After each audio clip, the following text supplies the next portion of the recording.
Welcome to Spurs Region Yes. TV. Good Yeah, morning. good morning. Yeah, good morning to everyone in Asia. Right, my gosh, we're in the mornings now. It should have Uh, been a good morning and a good game, but yes, the red and white ne'er-do-wells have decided to do a bunk, so we haven't got a game today. We've yeah, just and of got course, news to talk about rather than a game to um, hopefully watch alongs with. entertain us. Yeah, watch along and entertain ourselves with. But Yeah, yeah, I was really looking forward to this, but now the game's been called off. But of course, don't forget. I think we got to say good evening to all you guys in Europe, and of course, is it still good afternoon? Still good morning. Yeah, good morning to you guys in the Americas, especially no, Canada. the East Coast it's lunchtime. The Midwest and the West Coast, it's morning. Okay, lots of time zones, right? But let me bring in some guests before we continue. Hold on.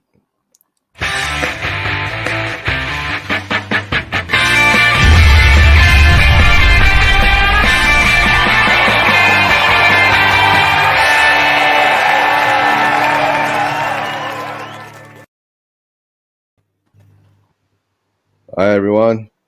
Hi. No, Yeah, Hi. yeah. And who missed the game today? Everyone missed the game. And Arthur and Brad, you're supposed to go to the game? yeah, by now I should have had 4 or 5 lagers under my belt, just about to get in my seat and cheer on the boys. So what do you, a meat pie or one of their hot But dogs? depends. I've had a meat pie for ages. No, I normally have the chicken and chips or something like that, or try and eat before I go there. But there was a lot of us going today as well. A lot of people were going. Brian Daigle was going today, and we were going to meet somewhere before the game and then go out afterwards. But obviously, our wonderful friends down the road have sort of decided that they don't want to do that because they're scared of us. So there you go. Scared of us. Yep, scared of us. Come on. How can they do that, right? But it is what it is. Don't know. Yeah. Like what I was with David Harris and Brian Daigle and Danny Kriaku, right, on Tottenham tour with Ben and a few other guys. Now they call it the winning mentality. So cheating is a winning mentality nowadays. So Spurs better learn how to cheat, right? So I guess that's one thing that we've never learned. We've been an honest team, straightforward. Oh, not And in the ball pitch. Maybe in the ballroom. ballroom, Ballroom. Boardroom. Okay, you're chewing something, Jamie. Yeah. Yeah. Sour back to it. cream and onion, stacked chips from Woolworths in Australia. Yeah. You import your Chris. That's key. No. The Philippine supermarkets they import a little bit of stuff from the UK and from Australia, and they present it as this exotic experience. I guess it would be the same if you do that in the other side of the pond, right? Yeah. Import some. Yeah, this is some Filipino bananas and some Malaysian durian. It's very social. Yeah, but I'm not sure. And I'm not sure you guys have tried durian before. When I went to Malaysia, I did, yes. Yeah. Nice. How did you like it, Chris? It tastes better than it smells. Yeah, it's really. And Yeah, don't even yeah. change that to Yeah, anything I about went to fruit Penang. based. Oh, you went to Penang. How long did you stay there? Yeah. Well, I was on honeymoon, so it was a few days there. We went to Singapore, then Penang, then we went to Bangkok. Oh, Okay, I would assume that would have come first. Oh, Jamie. Oh, Okay. From now on, okay. I was waiting for that. Okay, I'm going to clean my mouth out with alcohol. Oh, no more. Clear your mouth out with alcohol. I thought you're supposed to drink it. Oh, sorry. No. No. Either way, my jokes will be cleaner. They won't necessarily be better. All right. Okay. But before that, before going on, let me just say a big shout out to all the guys in the chats, right? Jens, good afternoon. Jens. Derek Hutchinson, Yeah, big up to him too, and of course all the rest of the guys who are watching. But put in a comment, right? Tell us how you feel about the postponement, because I guess a lot of us has already, ranted why we run the rant and being angry and being frustrated, And the sad part is, like, a lot of you guys been saying, all those international fans who flew over there, bought the ticket, the hotel money spent, right? The ticket money spent, Well, that all happened that with the kind of money. Burnley game. That couple from Dallas, Yeah, I know. they travelled for 31 hours, and it wasn't like they got more than an hour or two away from the game, and then it got called off. But yeah. with regards to this game, we can't truly blow our tops because, yes, of course, there must be some COVID has something to do with it, but Okay. the new normal is that clubs will find ways of getting what they want, and it seems that now even COVID is a little tweak that clubs can do to sort of manage their schedule or their season. Yeah. It wasn't even And, COVID. That's the thing No, about it. have you noticed? Have Have you noticed this season is very, very weird, guys? Right? There's so many results like it's been manipulated, and I got a funny feeling this season some kind of forces have infiltrated the Premier League and of course the league. Yeah, and F1 as well. VAR, Hamilton no, and Massey. VAR has turned very weird. I mean, of course, not the offside rules, right? The offside rules has always sucked, right? That even that little toenail that's ahead of the other toenail, you get an offside. So that one you can't argue with that. But they are making decisions on, like, what kind of issues that we should look at VAR and what we shouldn't, and so I guess manipulation, right? And now with the COVID scenario, that's what's happened. They've put another loophole into the system to say that you can have half a COVID situation, half, not even a full COVID situation, half a COVID situation, and you can call the game off because you don't have enough players to play. Your first team is not there. Some of them in AFCON, right? Some of them injured. Some of them got red cards. They have something called a youth team. I know, but to tell the truth, what the Premier League has started, right, is very dangerous. So now every team is going to go up there and say something like, "Oh, this and that, this and that." Was it the game got called off. Was it you that said in the chats that a precedent had been set? Yeah, I didn't say that. Maybe I didn't someone say that. did. Someone It's did. their rules, though, isn't it? It's the rules. It's the rules that you have to have 13 fit players, including the goalkeeper, which Arsenal somehow persuaded the Premier League that they didn't. And that's what I don't get, because we've got an under 23 team that played. No, that's why the rules they put out there, right, have all become so vague. When you said you must have 13 fit players, they don't say that you have to choose from where. Yeah, you get what I'm saying, right? So can you, maybe the tea lady could be a player. She's very good. I've seen her play before. She's very good. We should have signed her when she was a kid. Yeah, she's Mrs. Pia Bamiyang. Oh dear. But like I've been saying, right, it is what it is, and now we are 4 games behind. And I did some calculation, right? If we win all our games and the rest of them lose all their games, right, more or less we'll be second. Yeah, it is. Yeah. And I was like, yeah, that's something good. That's something good. Yeah. I think if we win our games in hand now, we go above Chelsea. I think. Yeah, we go above Chelsea. Yeah. Go ahead, Arthur. The thing is, Eugene, we need to buy some bloody players first. Well, yeah. Oh, don't get me started on that, right? No, guys, remember, being a Spurs fan, every transfer window opens, right? We are linked to 265 players minimum, right? And the news will be out here. Now we're going for this guy, and then now we're going for that guy. But this transfer window, right, it was like total dead silence, and I was going, all right, that's a good sign. Maybe there's something going on in the back. Yeah, there was something going in the back, right? It's most probably that's what's depressing our manager at the moment, Conte. Yeah. What I can't understand, Eugene, is that during the transfer window, we're looking at players. Well, surely if you've got a decent scouting system, whether they be kids or actual proper players, surely you'd know what players you're interested in before the transfer window. We've had what, Brad, 4 or 5 Brad, months? Brad, we're a football club. We should be looking at the players all the time. Yeah, exactly. 365 days, 366 days a year, looking at the players. Why are we only looking at them after or before? Yeah, from January the 1st. Right, let's look at my all the match of the days I've recorded this year and haven't watched it. Let's have a look and see what players we can sort of buy. It's ludicrous, and it's hey, let's relax. There's only 14 days to go. Got plenty of time, no problems. Yeah, definitely. Yeah, it's. No. I tell you what's going on. It comes down all comes down to Levy, because you know why?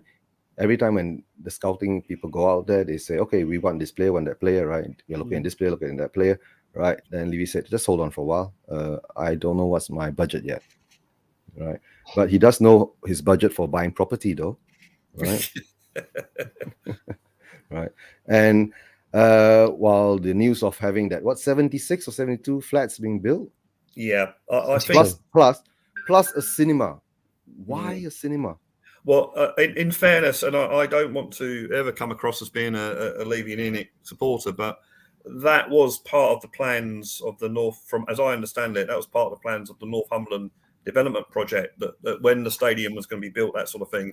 And I think that it's just bad timing that they just happened to announce it when the transfer window was open. So that's as far as I'm aware. That's what I believe. I'm quite willing to be correct on that. But that's what I've read. So that means when they build this, I believe as well. They build this billion pound stadium, or 1.5 billion, a billion pound stadium. Yeah. That means they must have had some kind of deal with the local authorities to build back something for the people. Yeah, they got the a government grant based on the fact that they were going to redevelop the area, and to be honest, the area does need redeveloping, and if you build those sort of places and build businesses and that, then you're creating jobs, etc., etc., etc. The thing I will add to that, though, is that surely having a successful football team will add to the area as well, because if you've got 60,000 people coming every week to watch a game, that's going to be a lot better for businesses than 30,000 people coming every week to watch the game, which, if we haven't got a decent team, is what you're going to have happening. So yeah, even though it's part of the plans and the area needs developing, then surely a decent football team is a very important part of that development. Big up, Mr. K. Yeah, Mr. K. You got the link. Join us if you want to, Mr. K. If you're free, right? No, so that means that after this is all built, right? If I want to, can I buy one? I don't know, because is it up for sale? No, some of the flats it's for local residents, so it's like affordable housing for local people, I believe. But I don't know is the honest answer. But I think they're going to do it. So I mean, it's only about 35% of the flats, though. Yeah. So it's and the area does develop. That means that the other 65% of it will go on sale to the public. I presume so. Or Levy will buy it all up and just turn it into Airbnb and rent it out. But then you have to, you see, when you become political, then, because you say, well, it's up to the government to come in with a regulation that says if you buy a property, you have to effectively use it. Unlike, your Russian oligarchs that buy all these properties in London and just let them sit in there when there's frigging homeless people outside. So, but that's a government thing. The government have to come in with some sort of regulation that says if you buy a property, then you have to be effectively using it. It's whether you're living there or whether you're renting it. Mm-hmm. Okay. Anyway, lefty political rant over. No, okay. The other thing is that will it be ready in 2 years? Oh, who knows?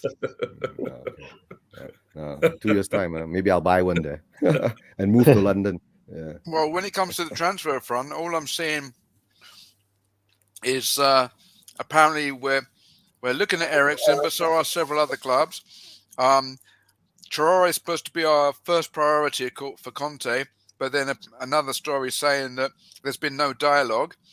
And Dylan Markenley is apparently on his way out of the club, it looks like. Yeah, so Blackburn. Yeah. So it looks like we're prioritizing players that we didn't really want in the first place, looking at players that may not actually be fit for purpose, and losing potential players of the future. Yeah. And we're halfway through the month. I think they offered McIntyre a contract, but he wanted first team football, so that's why he's going. Yeah, I understand. I understand. To tell the truth, I think we have a very bad youth setup system. right? That we don't generate enough youth to come into the team. So that's why every time we're looking at Levy to buy players, if you look at Arsenal, Liverpool, Manchester United, but Chelsea has a very good youth system, right? They turn their youth system into business. Remember when they bought like 100 or 200 youth players in one season or 2 seasons, and they got found out doing illegal things on that. But they're actually reaping the profits from that now. You know, they're reaping the profits. That's why they can spend 100 million on Lukaku. All you have to do is sell 5 to 8 youth players around 15 million pounds. There's 100 million, right? This is it. For such a successful businessman, Daniel Levy has missed a lot of chances, hasn't he? It's no. He all the chances have gone to the property side, not the football side. Remember, guys, property side, right? So the portfolio of ENIC will grow as a property, what I call giant, right? Empire, empire, good word, empire, right? While Spurs, the football side, will become something like on the sidelines, right? But unless us fans make a stand, it doesn't matter where you are, right? Whether you're in the UKs, the Americas, all over the world, Asia, especially Asia, because I think the Asian fans, right, if they do wake up and have that passion, right, like the home fans do, maybe they can make a change. That's how I see it. The bulk of them, to tell the truth, at the moment, most probably is in South Korea, right? But like a lot of old school fans like me, right, growing up watching Spurs and all that. I'm Malaysian, of course. You guys know I'm from this side of the pond. Maybe more of people like my age and who grew up watching us being successful, winning FA Cups, League Cups. Of course, my biggest dream is to actually see us win the Premier League, right? Or last time the old First Division, right? But that never happened. So let's hope we do reach that level. And when Conte came in, it gave us a lot of hope because we know Conte is a serial winner. And if you give him what he wants, he will bring us success. But our problem is now it's gone to one stop, right? And that stop is who, right? And we've been trying to say that who, please do the right thing. But like a lot of clubs, they put in their own money. The owners put in their own money, right? And whatever money they make, they put it back into the club and not buy properties. That's all. Yeah. And we all know Joe Lewis has not put any of his personal billions in, so it makes a difference. Yeah, that's true. And Vibuff, if you want to hop on, let me know. I think I've sent you the link, right? If I've not, let me know. I'll send you the link if you want to hop on. Right. But guys, coming back to the scenario of what's been happening recently, sometimes I can say that with this global pandemic, everything has thrown a spanner into Levy's plans, because when he built this stadium, most probably he was thinking he would be getting about 60,000 fans every weekend or midweek while we have a European game, and that will generate funds. So that has screwed him. To tell the truth, that has screwed him. And if he doesn't he wants to do the same to us so he can break even. He's been screwing. Yeah, he's been screwing the fans for ages. So that we're used to it, right? So, but the thing is now that, weirdly enough, the pandemic screwed him in one way, and it screwed him in the other way is that he woke up a lot of fans, right? Not only home ground, even international, right? There are fans all over the world now are seeing through.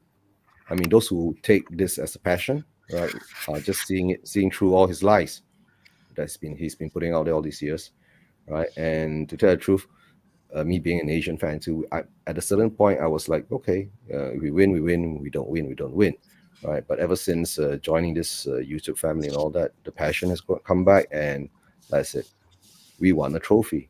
We should demand for one, right? So that's why I said the Asian fans must put out their voice there now, right? Must put out their voice there. Right. And it's a strong voice as well. It's a very strong voice. Yeah. And I mean, let's face it, who are our sponsors? AIA, So it's an Asian sponsor. So a Malaysian or Singaporean? AIA is just hold on for a while, right? Let me bring on a guest.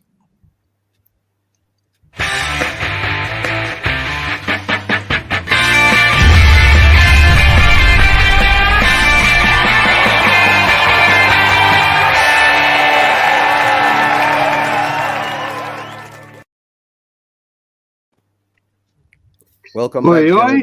Right. Are you still in the UK or are you in Canada now? I'm still in the UK. I'm going to be in the UK for a little while longer. Okay. Yep. You're looking quite fresh. I've just had, you know what, today I've been exhausted. Unfortunately, on Friday, I was with my my sister and my 4 nephews and 1 niece, and the 2 youngest one got struck down with COVID. Oh, And today, my sister and brother-in-law woke up to COVID. Okay, I shall retract my statement and my apologies. No, don't worry, Jay. You won't know. And at the moment, thank God, I'm testing negative, and have been the whole time. And how do you feel? I feel absolutely fine. Absolutely fine. You've got to That's remember, good. around New Year's Eve, I spent New Year's Eve with Kim. And Kim, after all of them have had it, and I still haven't got it. The Canadian vaccine. And I'm just hoping because there's certain plans afoot for me this week. Brian, it's the anti-Levy vaccine you have.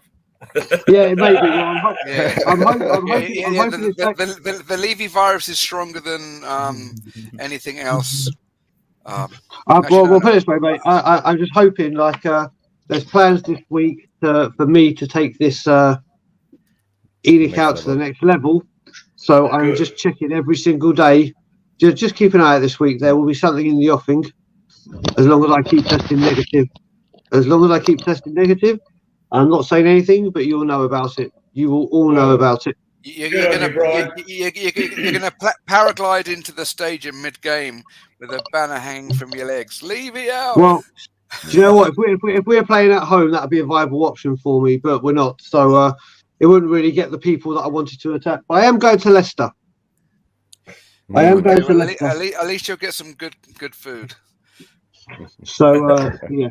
Walker's crisps or curry. Curry every single day. Arthur, how are you feeling, good sir? A lot better than I was, Brian. Thank you very much. Good. Well, hopefully I'll be down to see you, Kim, Iris, and Glenn very soon. Good. Look forward to that. Yep. And Jason. Yep.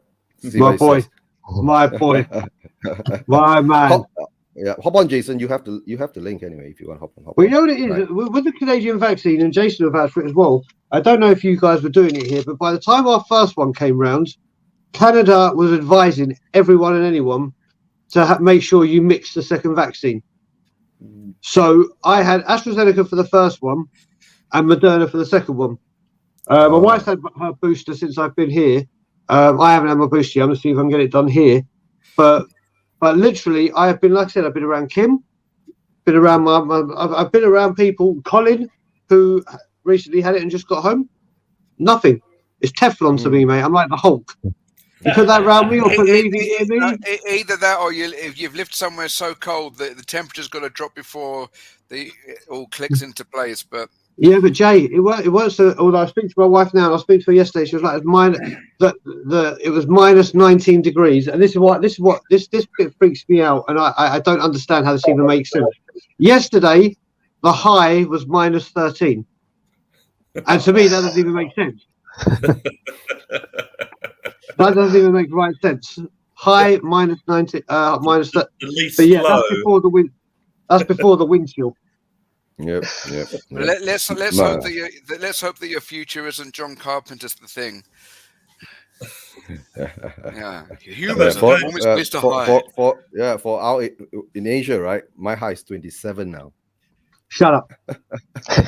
Actually, I'm in London. So I don't care. I'm in London. Your high is in London, Brian. Your current temperature is 27. It's 25 degrees in Manila at the moment. 21 in the morning. Wow. And I'm Brian, wearing a woolly hat.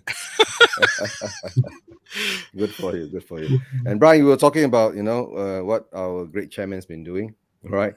Buying properties. What chairman's not been doing. No, he's been buying property, right? I mean, if this project kicks in, that means Tottenham Hotspur has to pump in cash to generate this project to start. So I'm sorry, Eugene, you've lost me. You must have been speaking some kind of foreign language. You said something about I don't understand. We have to spend our spend our own money. What are you talking about? No, Can you break that down into English for me? All right, it's like this now.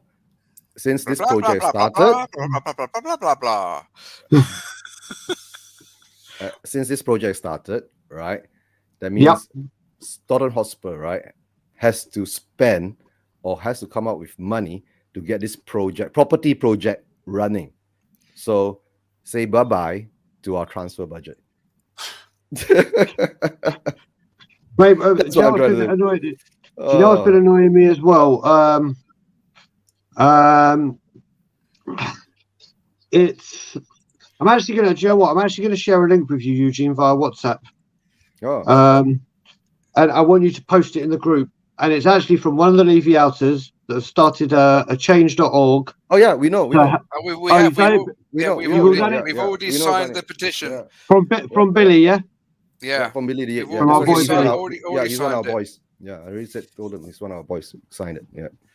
Okay, Yeah. so That's I'm just good. doing it That's as we good. speak. And I'm just going to put in the comments, Levy out. Okay. There we Put go. it 3 times. Yeah. Yeah. So sorry. And the link, sorry, the link, right, Brian? If you can put it onto the what call? Can we? No, put what the link into the what I'll do is I'll share it with you on WhatsApp, and then you can do what you do because okay. Let me just get the. I'll try to put it up. It's If I probably put it the in same the- link that Brad already shared with us. Ah, They're just it might signing the be. Yeah, petition. That's yeah, about the game, wasn't it? The Arsenal game. Yeah. Yeah. And let me bring in one more guest.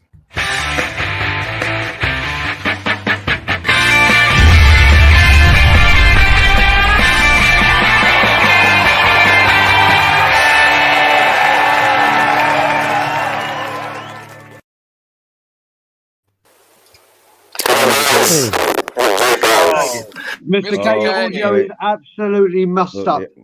Yeah, it sounds like you're talking through what they call it, wax paper.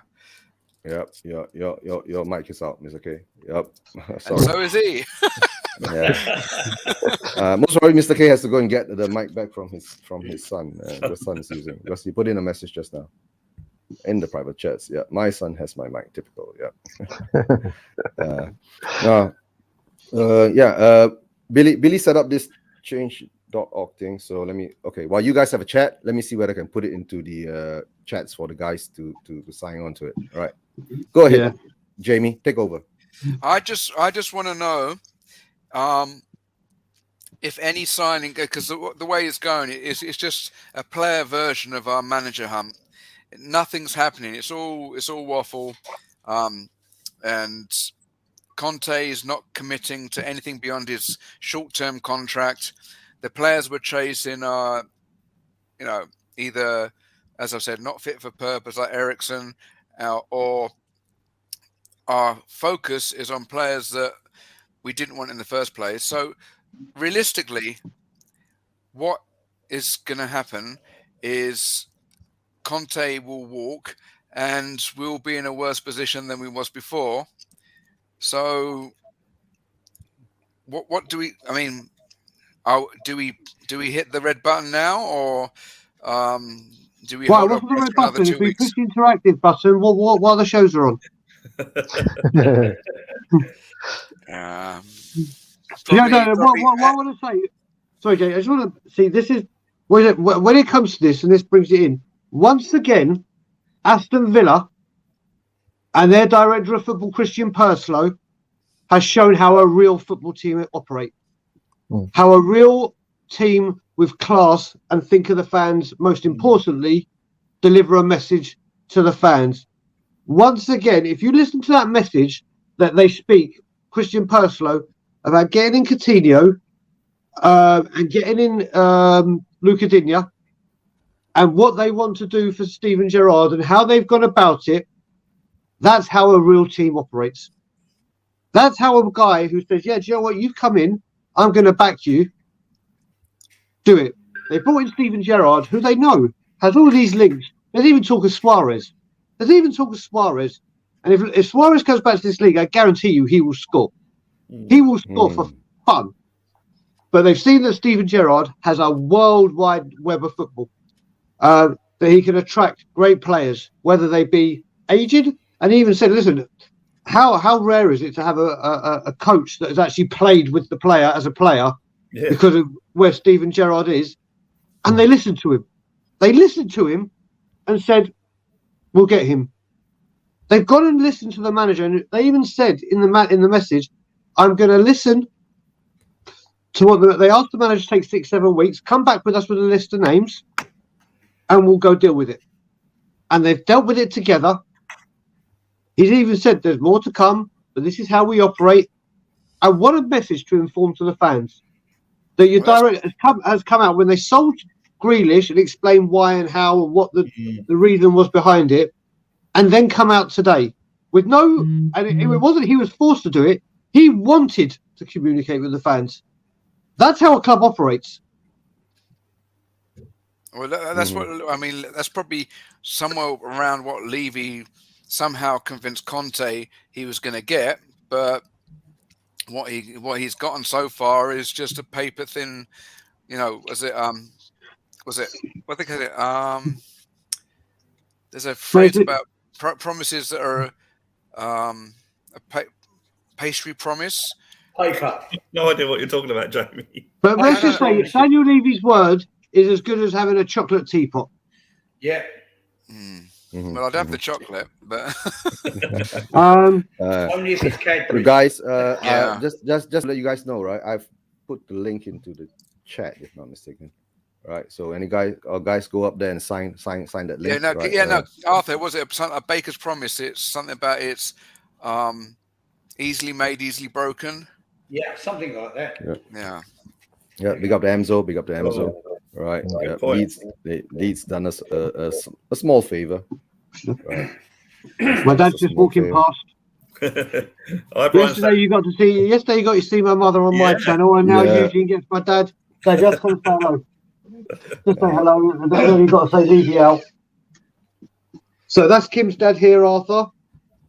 Eugene and Jamie in Manila, and then we've got Chris who came with the process with me. And how's Kim? How you doing? He's fine. Kim's dad. Oh, Kim's Kim. Yeah. She's fine. You think he's fine? Oh, good. Yes, Levy out. Go on, Dad. Go on. Give me Go on, Dad. And Arsenal scum.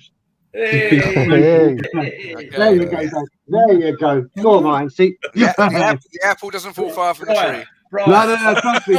Trust me. Levy out, and my temper. My mum hates it when I say it. My dad is someone you don't want to piss off if you talk about my family or come for us. But believe me, my mum's temper is where the Levy rank comes from. I get that. That is my mother all over. Brian. No, your mum says she doesn't have a temper. And then I respond. Then I always respond and go, "You do have a temper," because that's what she does. I don't.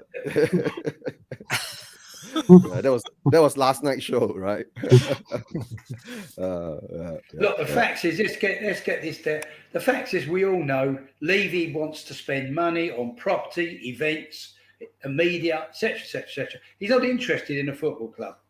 And as the famous Keith Birkinshaw said, there used to be a football club over there. We haven't got a football club at the moment.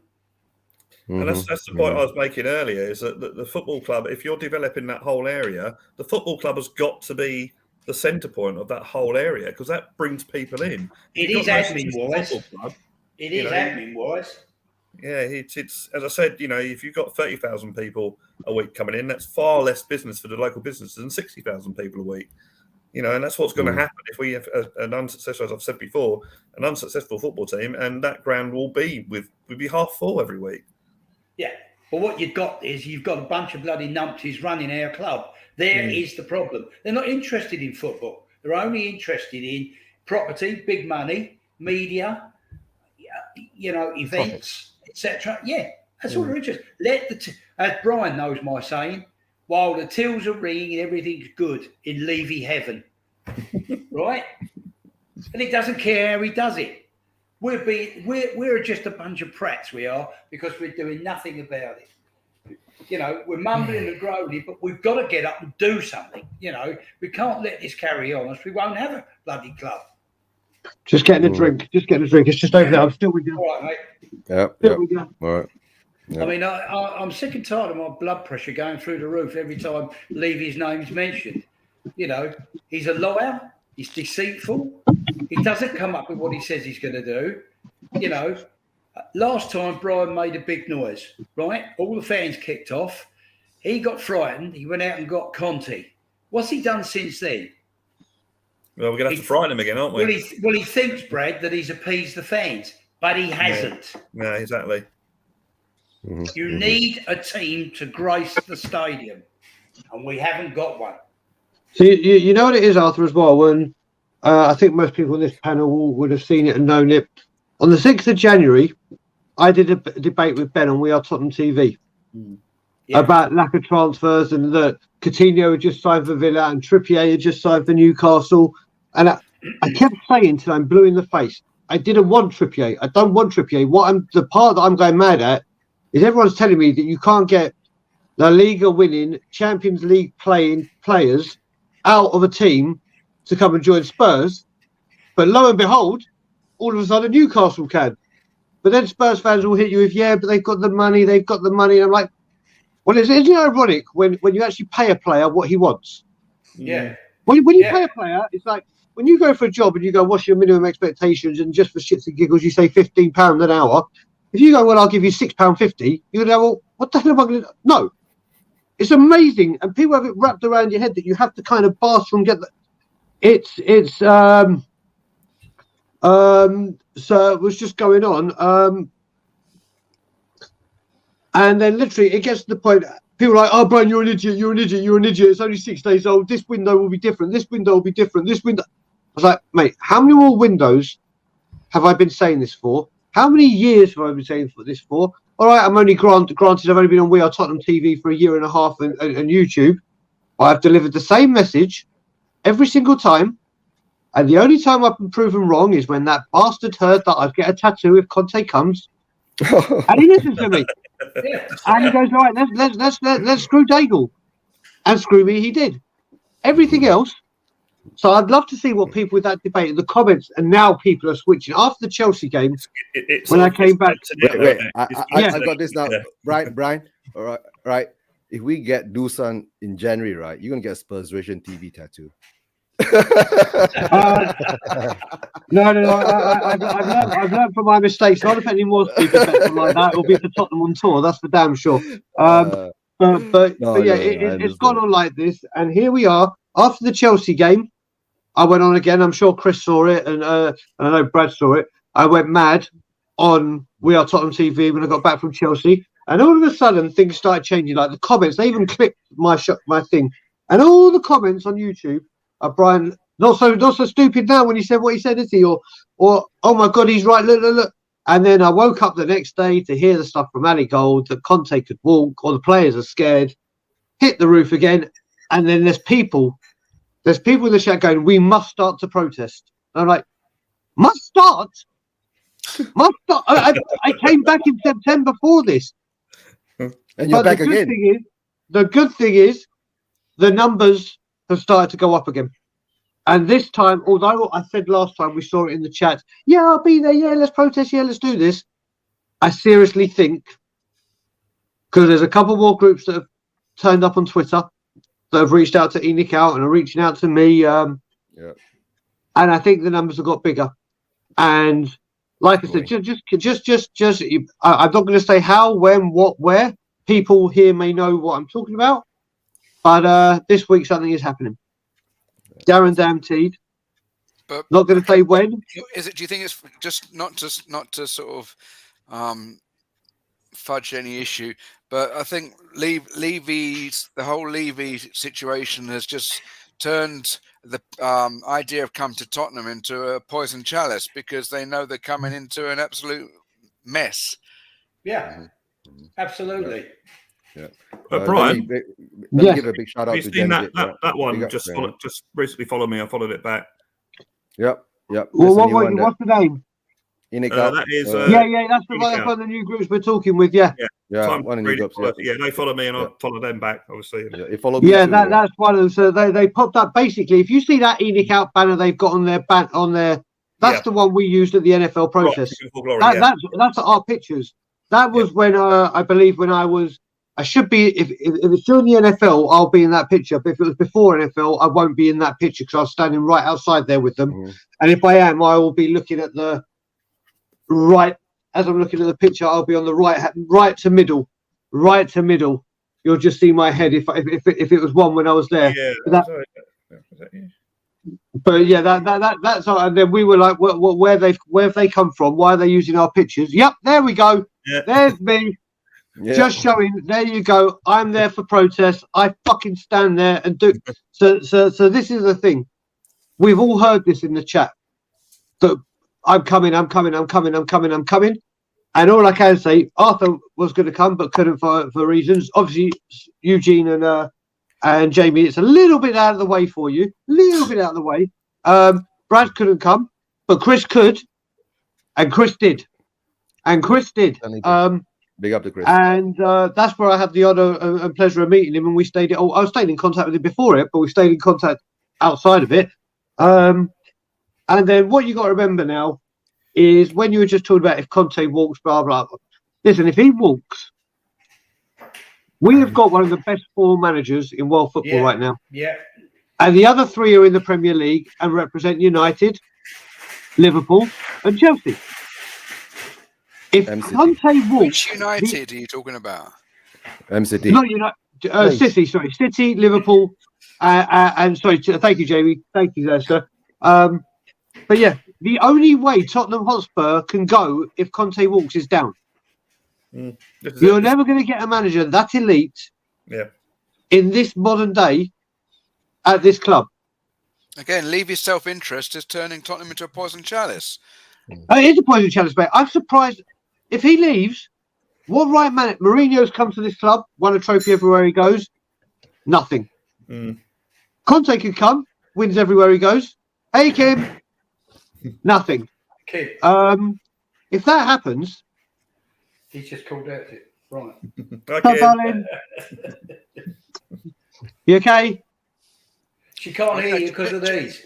Okay, just a quick break. Something of interest for Arthur. I've just got an alert saying that the first wolf moon in 2022 is going to be on the 17th. So, Arthur, look out your window and start howling. Oh, wolf moon. All right. Whatever go that on, means. Brian. So we can only go downhill. So I'm quite lucky, Arthur. I don't know if you've seen this. I don't know if Kim told you this. So whilst he's still here, I've been able to strike. I'm going to cover my address bit so people around the world don't see it. But can you see where this address? Who this is? Where is it? Can you see who that's for? Yeah.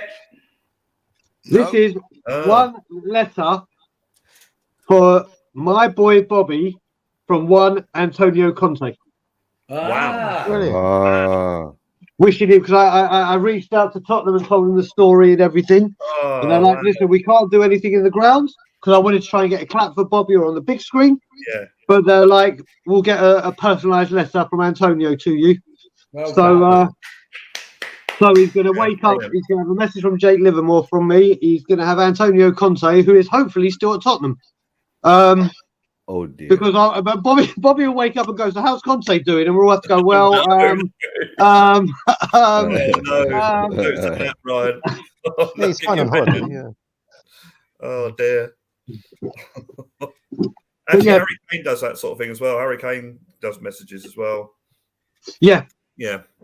He does. I mean, that was reaching out from charity at Tottenham Hotspur. So they were actually very, very good. The charitable part still has a heart.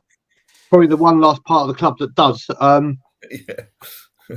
But yeah. So listen, if he walks, which I said it all along, I don't think he walks in January or February. For me, if he's not back in the summer, ta-da, goodbye, see you later, Wiedersehen, whatever you want to use over dirt sheet. But again, Levy out. We're wrong. We don't know what we're talking about. We're part of the problem. We're here we are, mate. Day 16, halfway through the transfer market, and once again, 17 here. No solid bid, no solid interest, no solid nothing. But what we have learned players, is, Brian. We're still looking at players. oh yeah, Joe, we're looking to players. We're going to start making our bids on the 33rd of January. I've heard. So that's when we'll start doing it. But it's got to the point now. That if you look at our club, and when I lost it on We Are Tottenham TV, I said, listen, I can give you so many years of evidence of what this parasite has done. But I'm going to make this easy for people and say just what's going to happen in January, or what's happened in January. In January, what we've done is think we're interested in Adama, maybe interested in Adama. Yeah, we think we might be maybe interested. Yep, we might make a bid. Yeah, we might. Yeah, we're thinking, yeah, he's our number one target. Levy flies to the Bahamas for investment and to tie up a business deal. Comes back. We get told whilst I'm in the pub with Brad, there's going to be a low move for Adama. There is no money, but we have announced 72 flats and a cinema coming up. So he's disguised this going to the Bahamas for Tottenham business, and it's come out as other business, and we've done that all in 17 days of January. Did you hear what I said about the housing, Brian? Because I think that I don't want to come across as being, pro Levy, but that was always going to happen. That was all part of the Northumberland Park project. That agreed. Yeah, which we got government, blah, blah, blah. But the thing is, the timing was shit. Yeah, why do you announce that when we're in the middle of a window? And also, as I said before, we need the centre of that whole thing, the football club. That's going to be the centre of the whole thing. So yeah, that's what I said earlier. Listen, we all know that there's going to be Levy land. We all know there's other things. Yeah. But pull the plug on the goddamn hotel and put that investment into the team. Yeah, which will make the investment back from the hotel. Exactly. I don't know another team that's been in their stadium now, 3 years, 4 years, and still hasn't sorted out naming rights, even though it's big. I forgot about that. It's a big. Bolton moves to the Reebok. It's called the Reebok. Arsenal move into the Emirates. Leicester move. Every team moves in, but no, we've got to wait 4 years. We have to wait 4 years to find the right deal, and every time we get told, "Yeah, it's that close. It's that close." Oh yeah, no, it's not. We employed someone, didn't we? We employed that guy from one of the American football clubs, didn't we? Last year. We did indeed to get the naming rights done. Yeah. He's an American wizard that will get this wrapped up nice and easily. Yeah. I tell you what I'm sick of as well. I keep getting bloody surveys to look at their sponsors. I'm not interested in that. I want to see bloody players coming in. Yeah, I think I said that during the Super League debacle, was that I get letters or surveys saying, what sort of sauce do I want on the burgers at the ground, but nothing about Super League, So it's I shouldn't bother with them anymore. It's ridiculous. It's ridiculous. Jamie Git. He's right. Everyone's right. We're lucky it's a 73-day window in January, and we've got a little bit of time. But the thing is, though, you look at the league at the moment. You look. Man United drew yesterday. West Ham lost today. We're 2 points behind Arsenal.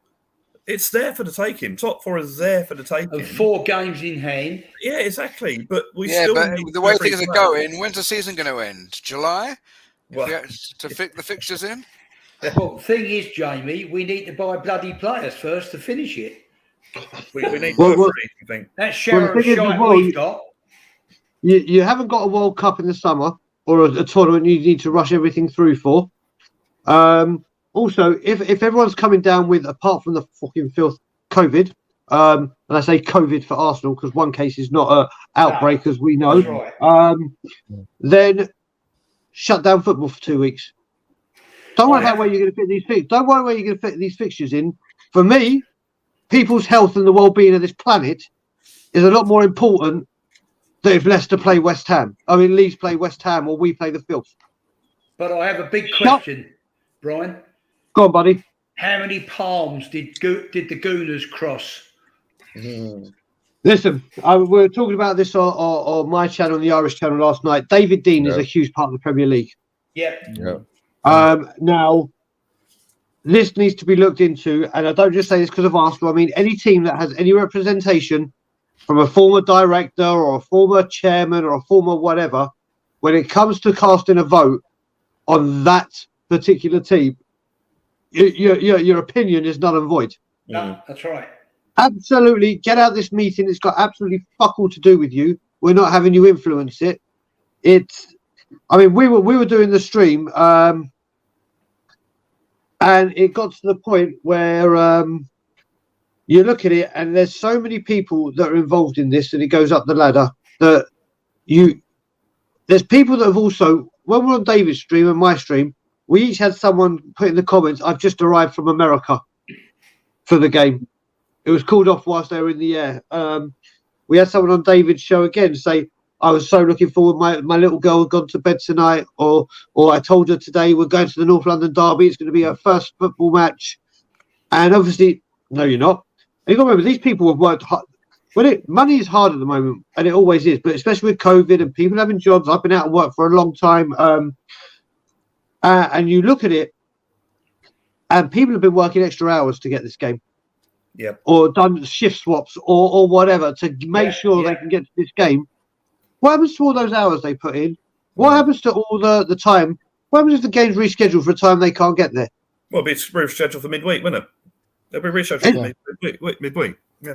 It's absolutely pathetic. Did you hear what they said? We had ours postponed, but we had bloody 9 players and 5 backroom staff down with it. They've got 1 player. How can they get away with it? Because backroom deals are being done. Well, let's see if they play Liverpool on Thursday or whatever it is in the League Cup semi-final. Yeah, but they won't listen. No. They had a hell of a battle against Liverpool, didn't they? That's part of it. That's what it is. They didn't want to face us with, i.e., perhaps some injuries and the fact that they're tired. Coming. That's true. Right. That's what it's about. Yeah. John Joe, nice to see your comments. Right, first time seeing you on the show. Have you seen him before, Jamie? No. Yep. Okay, according to some Italian journal, we have to sell before we can buy. So that's a faint hope of a top 4 place.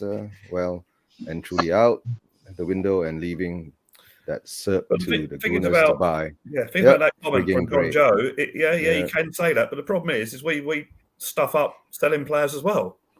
You know, so we could have got all these players out the door and made the money that we need to buy players, but we do that badly. Yeah, you know, because we want the money we want for them. See, we've got. Where did Chris go? We're owned by some really good businessmen, right? And that's it. They're businessmen. They're not football management, not by a long chalk. And therein lies half your problem. But I made the point a few weeks back that they want to recoup. Well, they're not going to recoup £65 million on London Bellet. But if you sell him for 40 million, then sell someone like Dele Alli for 25. There's your 65 million. You know, because we only bought Dele Alli for 5 million, so you're making a profit on it. And what they're probably backing on is if Conte walks, they'll probably go for the fat Spanish waiter. Oh, don't go there. No. Has he been sacked, by the way? Yes. Yeah.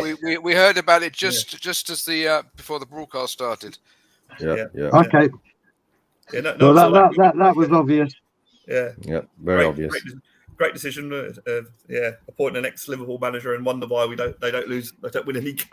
Absolutely, Just before I carry on, just to say a big shout out to Chris Agamba. He had to leave us. He has something to do. See that, Chris. Right, thanks for being. Yep. See you later, Cheers, Chris. Not related to Holly. Not related to Holly. Yep.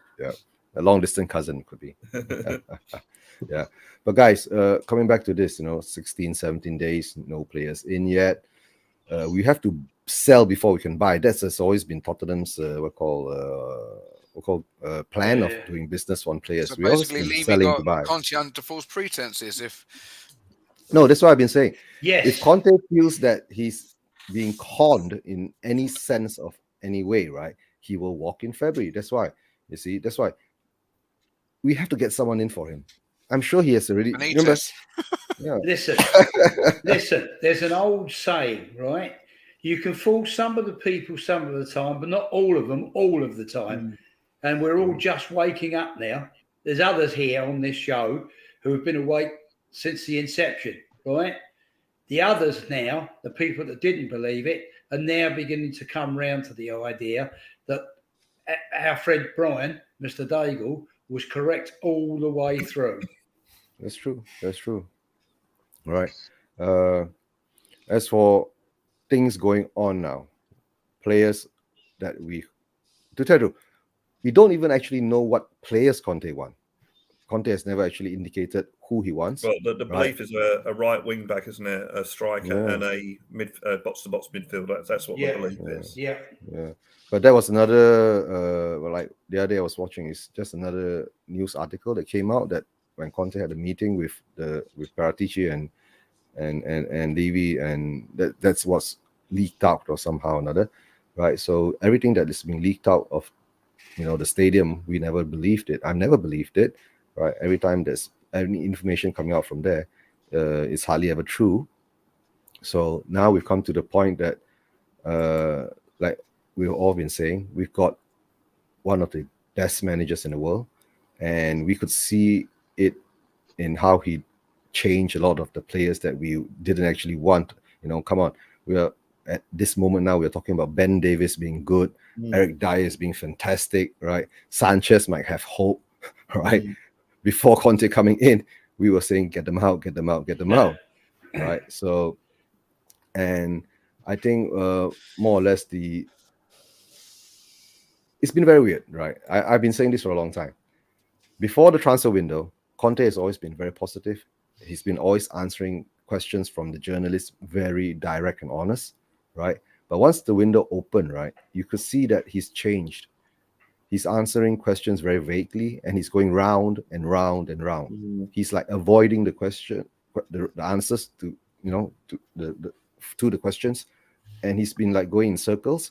So I think Conte is, maybe his character is that he is a very direct and honest and straight person. When he can't tell someone the truth, he would try to deflect it and try to avoid answering the question. So the signs are already there. And we've seen it with so many of our managers that come in, and it always happens during the transfer window, right? So like what Brian is saying. Martin Yole, whose birthday was today.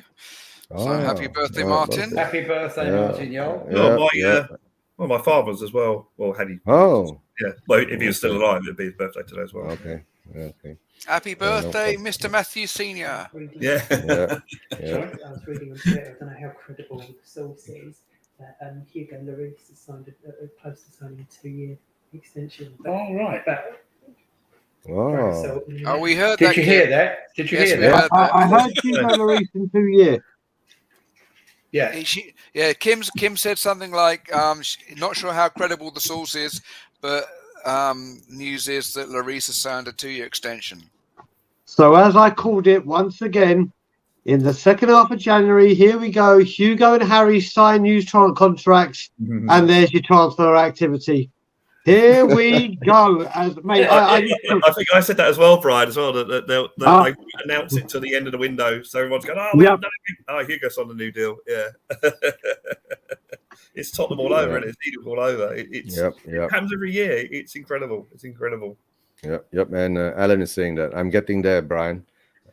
Getting stupid, denying we've got the money. Yeah, we never had the money. Listen. Do you know what? So I'm in a group that's got Sean Butler, my nemesis, my Levy in debater. Oh yeah, Shawnee boy. And even he today said, you know what? This is where Brian is right, because there's clearly, and he knows all the finances. There's 147 million on the spreadsheet in available assets or available funds for Spurs to be able to spend their own money, or what the club. You got to remember. Okay. How about I'm just saying these sentences and just saying apparently we have to sell to buy, but don't we get to spend everything the club brings in? So did we just have 2 NFL games, a boxing game, a boxing fight, fans back in, people buying in the shop, people buying isn't that money that we brought in? Yeah, there's a. But now we have to sell to buy. And even Sean saying there's 147 million on the transfer budget available to spend, but no. There's a good. It was on a few weeks back from Tifo. A good little 7-8 minute thing on can Conte spend in January. It's well worth a watch. And we actually out of COVID and what happened, we actually did quite well compared to the other teams. And Brian, that came up in it. The fact is our cash supply is 140 or 150 odd million in cash. So that's cash in the bank. Cash in the bank, exactly. Which is Okay. you can't spend assets, but you can spend cash. So so there is money. Guys, the property project has started, right? So most probably 100 million has gone to that.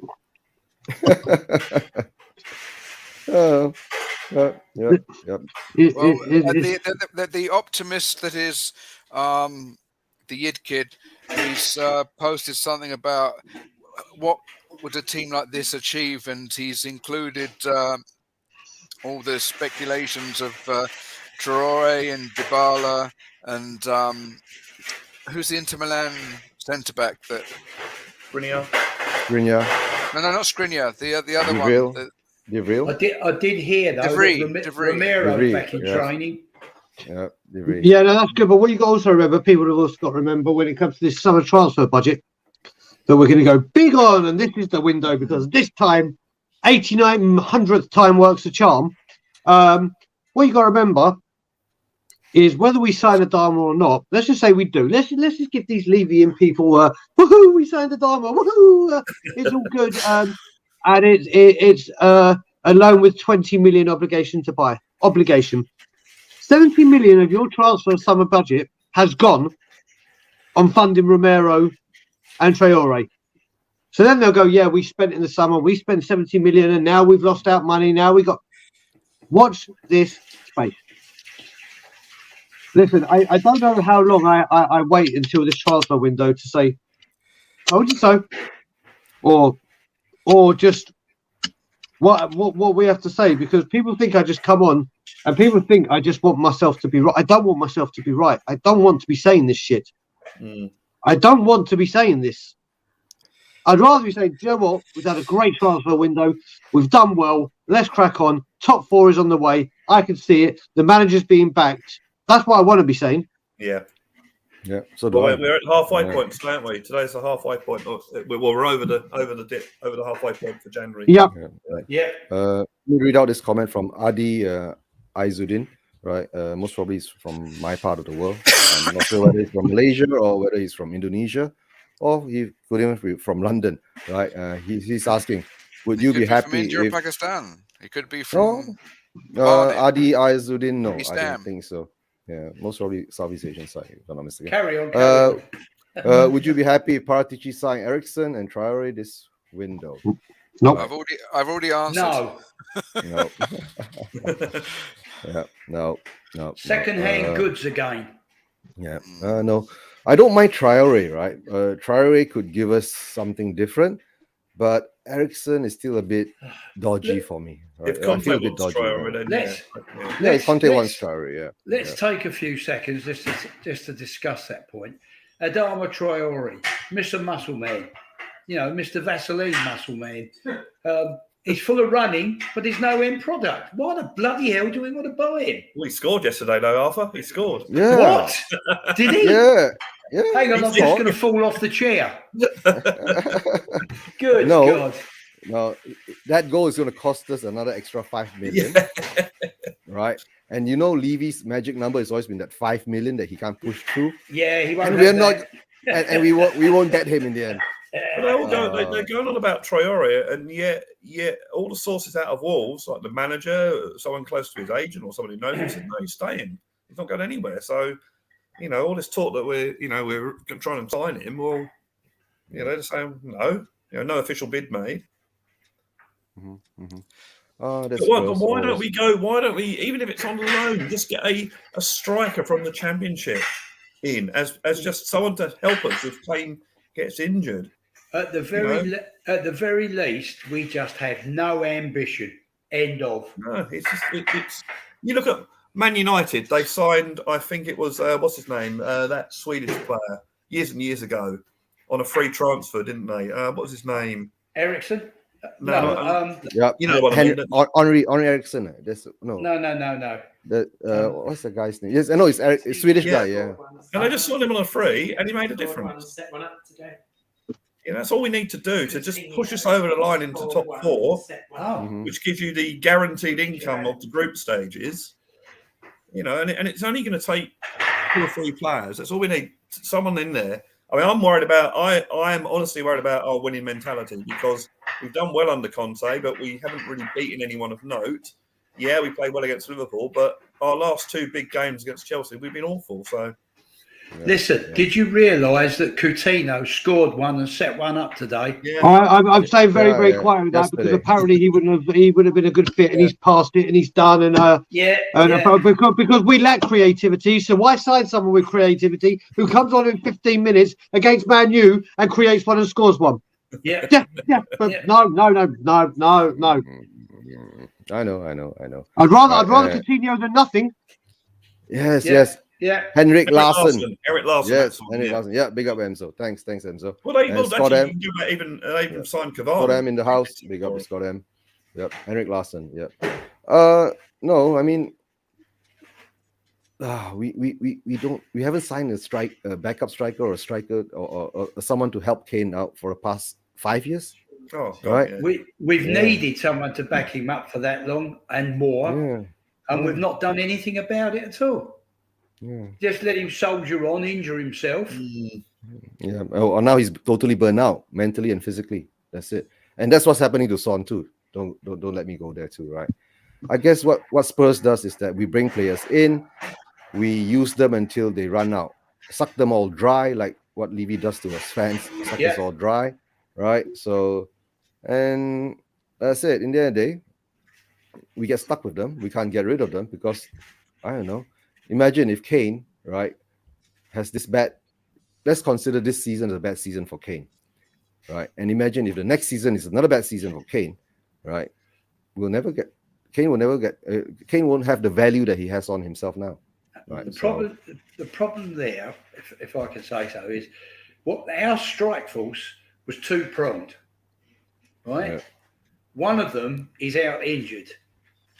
That leaves us very, very flat and blunt at the sharp end. That's true. We've done nothing about it. No, that's why I was surprised why Arsenal was so adamant to get this game postponed. It's so well known, right? This season, without Sonny, right? We are toothless. Right? Yeah. We are toothless without Sonny. Right. So they couldn't risk it. They couldn't risk it in case we did beat them. They're frightened. Come on. No, I don't think it was risking playing us. I think they were more like wanting to rest their players, right, for the second leg of the semi-finals. That's all I see. Probably. Yeah. Right. So that's that's how I feel. Right. Well, it's a win-win situation for them, isn't it? You know, they get to keep their players for the semi-final, and they get to play us when they've got their players back.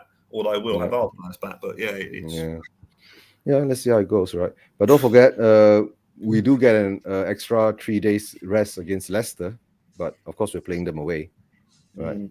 Yeah, right. And Brian, you're going to the match, right, Leicester? I am going to the match with Simeon. Yeah, I am going to the match with Simeon, and it'll be good to see a lot of people because a lot of the Levy Out group I'm with, they refuse to step foot in the ground. They refuse to step. Some of them even travel from Portsmouth every Sunday to protest. Yeah. And then they go to a pub to watch the game because they will not go into the ground.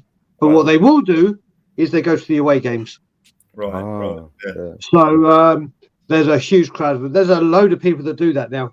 They still have their season tickets because they won't give them up. And I tell every Levy Out fan or Levy maybe thinking of coming out fan that don't give up your season ticket because one day these parasites will go. And when they go, it's going to be impossible to get your ticket back. All you should do is not spend money in the stadium. Don't spend money in the shop. Don't give up your ticket that you work all year round hard to get. And people like Arthur who've had it for years and years and years and may pass it down to his children and they may pass it down and so on and so on and so on. Don't give up that right. Don't give up that right. Arthur's been watching way before they came. And please God, he'll be watching way before, if I've got anything to do with it, way before they leave or way after they leave. So no one give up your season tickets. Just don't spend a goddamn penny in there. That's all right, if you're with your little kids and they want to drink and stuff, that's that. Obviously, I'm not saying going on a fucking hunger strike. I mean, just don't stand there in the concourse for 45 minutes drinking up as much as you can when you can go spend in the pubs or go sit in your seats. Don't give this goddamn parasite money.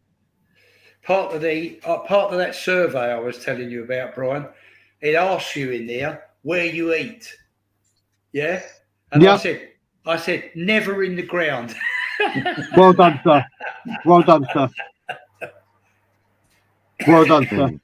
It's always a rip-off anyway. Yep. What does a pie cost you now? I wouldn't have a clue, mate. Must be about £4 or £5, isn't it? Ridiculous. Sausage rolls about £3.50, I think. No, I'm talking about a pie. I don't know about. I haven't had a pie for a long time. Cost you about £4.50, I reckon, £5. Mm-hmm. I'm not paying No, I heard they're upping the prices again.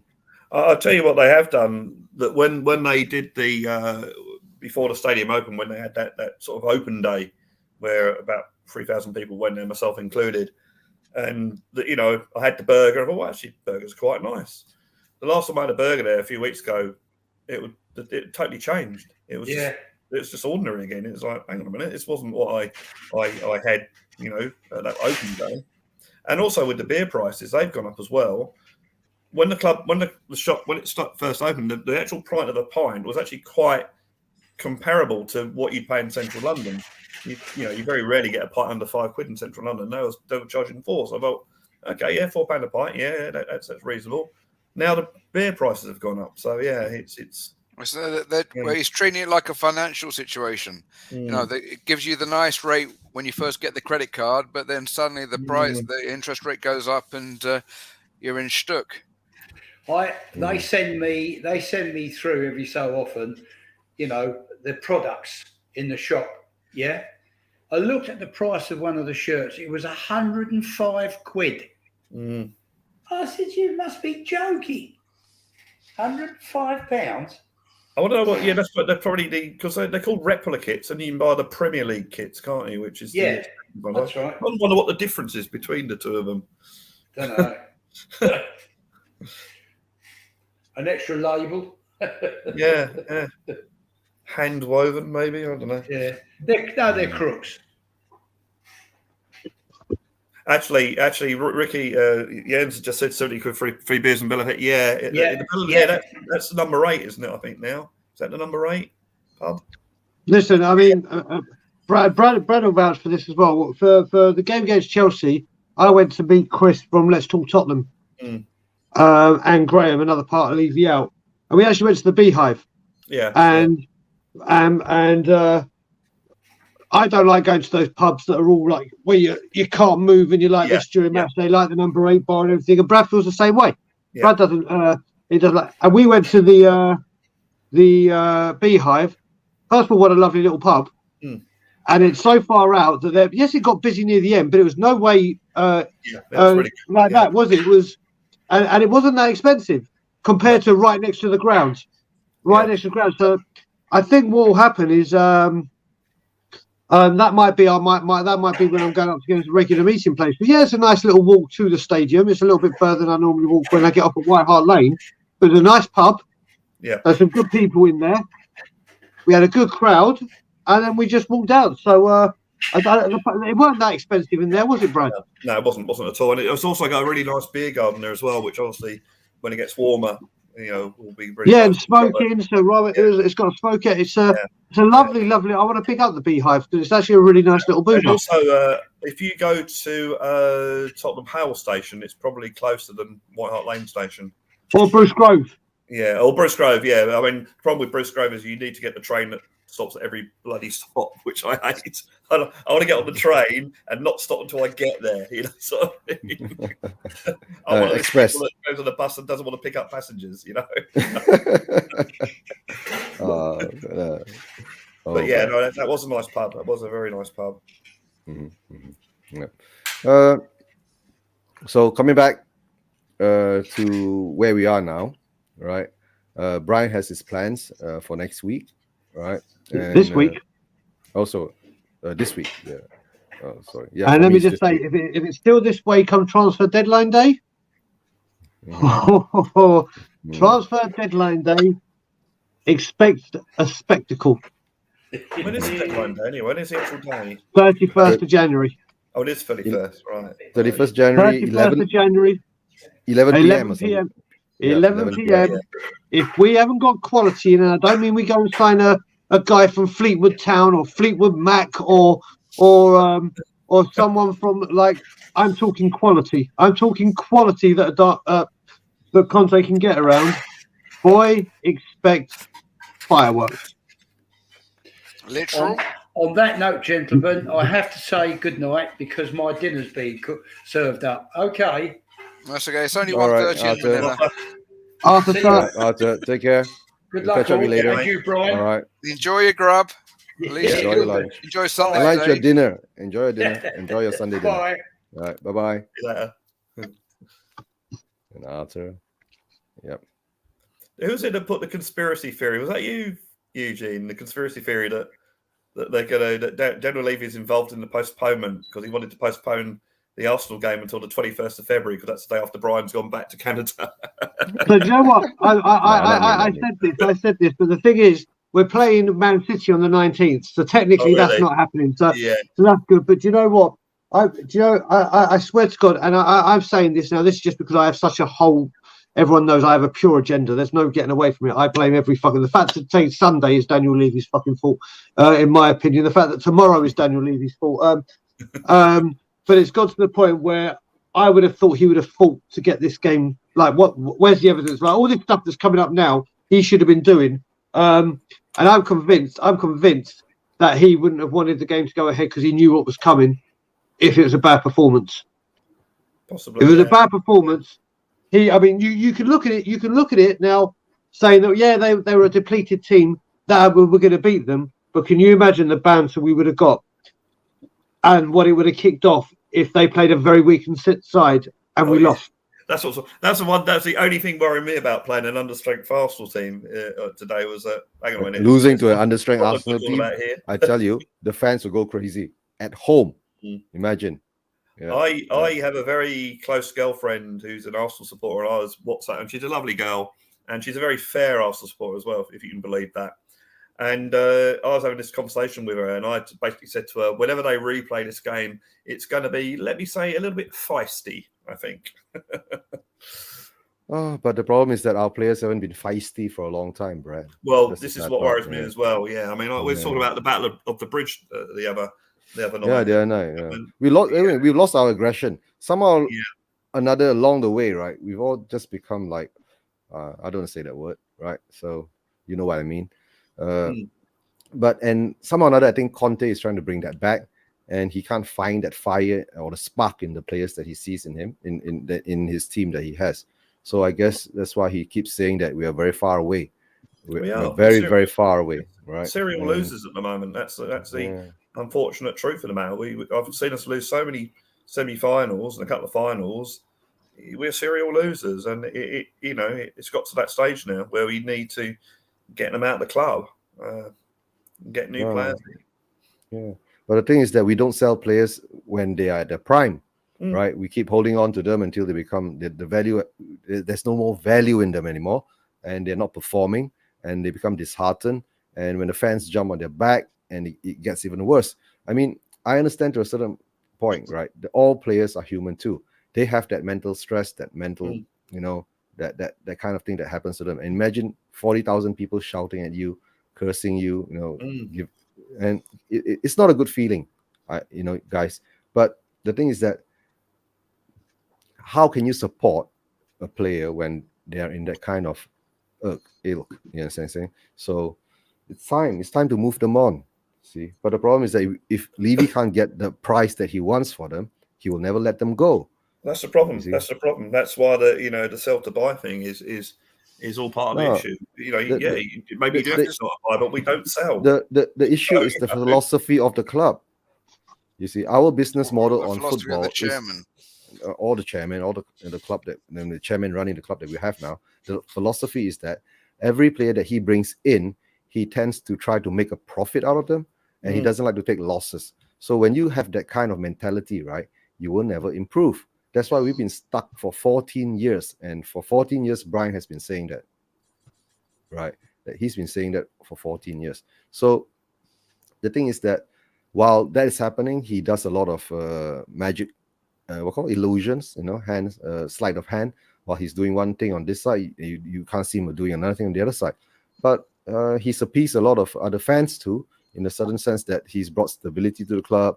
You know, we're not going to go bankrupt again. You know, during the pre-sugar days, or more or less, right? So that's how I see it. Maybe that's part of what's happened, and the newer generation of fans that have come on, right? They have not actually tasted glory before, so they don't know that feeling. So if, like us being a football fan of a certain club, you are stuck to it. So no matter how, he's got you hook, line, and So you're sinker. saying it's the longest trophy drought in 70 years at Tottenham. Right, people have got that. They saw the banner that I was holding, and obviously got a load of comments and likes on Twitter. People would kind of think, oh no, but we won a cup in, so it's not the longest trophy drought. If you look at our history, in a 71-year period, this is the least we've ever won within it. We have won, even if you go, we're coming up to 21 years now. April will be 21 years of this parasite. Yeah. We've won trophy. We've won. Just the solitary one. And that's where it's going to remain. Haven't won the FA Cup. Haven't won the FA Cup since 1991, which is 31 years. Mm-hmm. And we used to win them regularly. Yeah. That's you know what? What made me laugh at that Aston Villa thing? Aston Villa, that Christian Perslow at the end was saying, yeah, when they're talking about the European Cup, they're like, it's 40 years since we won that illustrious cup. So we're going to do a massive thing for the fans to celebrate the achievement that we won it. When have we actually ever done that to celebrate what we've done in our history under this parasite, who is wiping away the history? Villa are embracing it. We are destroying it.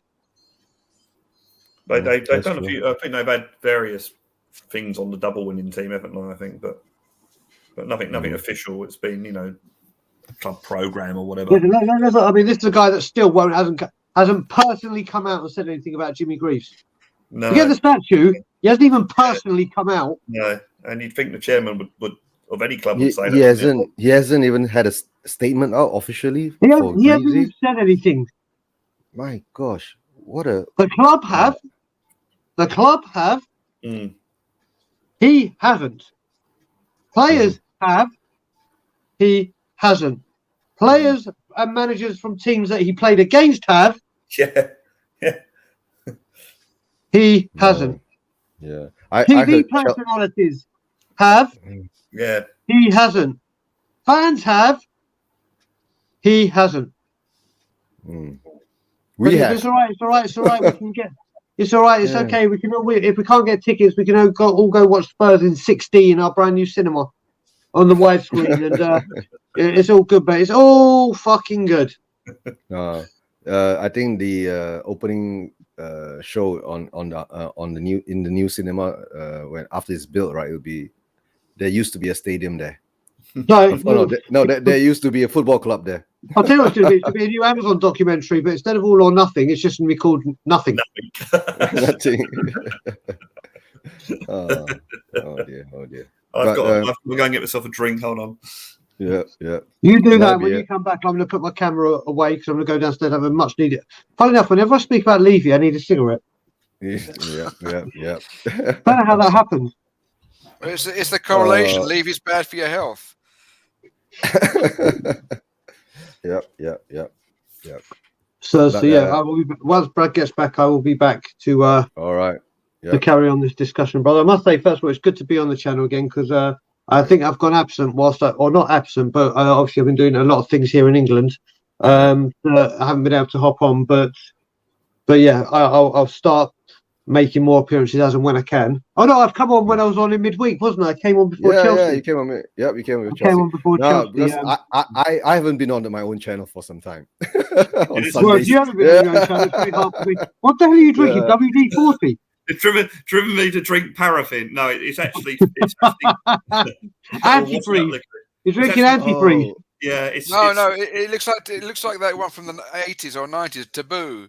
Yeah, it's Fanta. It's Fanta, but they have like a mystery flavour. But I think it's always. Oh, peach. yes. Yeah. Well, Why you is it enjoy that. blue? I'll be back. I stick to my iron brew. My iron brew. Blue. Talking of stuff, Brad, have you found the crisps yet? No, because I've only got 2 co-ops near me. Well, one. Oh, mate, I'm gonna find, mate, next time I see you, I'm gonna make sure I have an abundance of them. But Right, I leave my did actually- cigarette. I'll be back. I did look for them, and I did actually even ask them, and they actually looked out the back for them and couldn't find them. So. Yeah. I just Big want up- some big up Monster Munch Dr. food DJ. to come to Manila. Dr. J call. Yeah, big up to him. Yeah. No.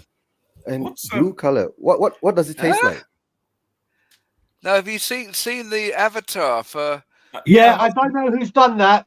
Someone has cropped my. Someone has been on an. I don't know how someone did that. I forgot. I went on the Irish Hotspur, and I put it on, and then I went downstairs to have a cigarette, and I saw that. I don't know who's done that or how they did it, but I'm It's gonna find probably, the route. it's probably you eating a Levy steak. And what you're going to No, do to no, Levy but is get your teeth into I'm him. literally going to get that changed. Just for that, I'm going to do that. No, not that. I'm going to do that. Oh. One thing I did want to say, we're just talking about food. Right by the top We Are Tottenham TV studio, there is a Greg's. So I think you know where I'm going with this. I've had unlimited sausage rolls. I have been battering them solidly since I go to the That's studio. what the Scottish do to their food. Yeah, I walked into that one, but yes, I need a cigarette.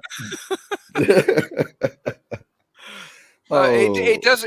I'm seriously. I think Brad's about to top himself because he looks like he's drinking Winderline. Well, it tastes like Windex. peach. Tastes like Actually, yeah, I peach. mean, yes, I was. blue Yeah, peach. the Winderline is a window. Well, obviously it's a window cleaner, but Yeah. We call it Windex. yeah. Apparently, you can do yourself in with it. So Yes. not that I yes. advise you do that, Brad. We Most won't be here for a most few years. cleaning Yeah? products. Yeah. Yeah. Yeah, don't drink cleaning products, kids. Oh, wait a minute. I know where I think I remember it from. I think it was from some kind of comedy. I'm not sure if it was like Little Shop of Horrors or something like that. Mm-hmm. Some 80s, 90s comedy. So Okay. Well, anyway, this is the kind of conversation you get, guys, when it's 1:45 in the morning in our part of Asia, and no game to talk about. No games. Shall we talk about other clubs' games? You know, like what happened to MU? Well, Last Liverpool 10 won minutes. 3. Liverpool won 3-0. West Ham lost 3-2 against Leeds. Leeds, and Everton have sacked Rafa Benitez. Well, West Ham are just really crumbling lately, aren't they? They just seem to be on a massive losing streak. Actually, and having said that, where one of the players we are looking at is Jesse Lingard, which apparently, if we get him, will annoy some West Ham fans. Not like that's really much of a problem, but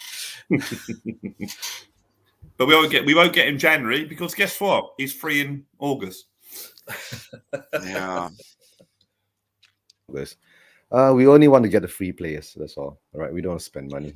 Right. But why No, not? put some players on Levy, contract? Levy, we want to get the Levy. players, not the Yeah. free players. We want to get the players. Yeah.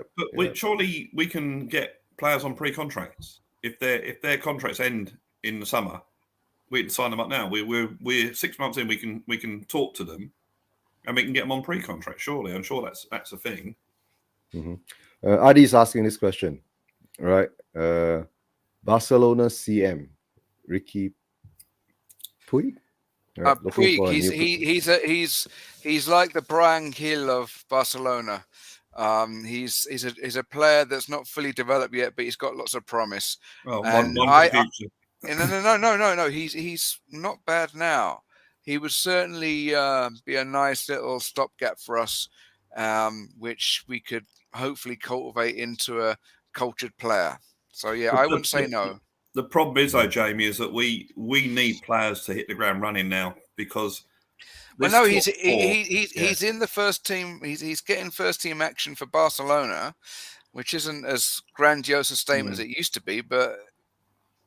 Yeah, I wouldn't say no. But this is the problem we had with not signing Coutinho. Coutinho has got Premiership experience, and everyone was saying, "Oh, he's been rubbish." Coutinho. Since he went to Barcelona, he's been rubbish, blah blah. But no, he's done well in the Premiership. You know, I always say I didn't mind Coutinho, right? A creative midfielder, somebody that we actually need to open up teams like Southampton. Whatever you think, whatever you think about Traore. 10 men. Whatever you think about Traore, it's Premiership experience that's ready to go. Because it's. Come on, Scott, you're being a curmudgeon again. Scott, hop on, Scott. Stop being a troll in the chats. Right. Rather have Scott we need players to hit the ground running. We need to make sure. That's true. We've got this advantage now. We're in a position where we can make top 4. You know, we're not. It's not like we're 7 points behind top 4. We can make it. Jeremy Gate, take care. You know. Right. Yeah. No, I mean top 4 is there for us to take. Right? Yeah. But the problem is that while this is happening, and this has always been happening with Spurs, right? When we always have something to push for, right? We don't push for it. Right. Now we've got Conte in. Right. Conte, to tell the truth, if he could stay on for like 18 months and actually turn us into a team fighting for the Premier League, right? Yep. Wouldn't you take it? I'll take it. But that's probably what he thought he could do, but the past couple of months have just proven to him that he's been sold some pipe dream, basically. Well, it's nothing new, he's just been conned. That's all. There's a story here saying Spurs could finally land Paulo Dybala in 2022. In 2022. Good to see the stand-ups going well, Jamie. Yeah. We are in 2022. It's nearly 2 a.m. I'm going to have to lay down soon. Yeah, Dybala. Oh dear. Yeah. Weren't we linked to him about 4 years ago? Yeah. 4 managers ago as well. Pochettino was linked to. Well, that's when we signed Ndombele. Ndombele, yeah. I think we were in for Dybala and we were also in for Fernandes. So for what Fernandes, we wouldn't pay the extra 5 million. Dybala, we wouldn't pay the extra 10 million for some sort of rights. And we missed out on them. And I remember being at this rate, we're going to be driving Brian to another cigarette. And I remember in the office, my Arsenal colleague in the office saying, "Oh, if you sign Dybala, wow, that's it." And well, the rest is history, as they say. So I understand. Yeah, no, that's what Spurs does usually, right? That's our modus operandi. We've been doing that for so many years, and somehow or another, our fans keep lapping it up, right? Apart from Brian Daigle, and now recently that the group has grown, right? More of us are seeing what is happening to the club, right? And more of us are actually demanding for some kind of trophy or some kind of glory, right? And to actually win something, right? To win something. Well, that's why I think the most effective banner I've seen. I mean, the Profit Before Glory is a great banner, but the one that says one trophy in 20 years. To me, that just says it all. That says it all. Yeah. That's what it's all about. Can't join us. Winning trophies, and it's it's unbelievable. Yeah. But no, we for the past 7 to 5 years, we weren't aiming to win trophies. We were aiming to be top 4, right? Because top 4 brought more money than trophies. So I guess that's all backfiring now. Right, and then for 3 transfer windows, you never sign any players. Exactly. And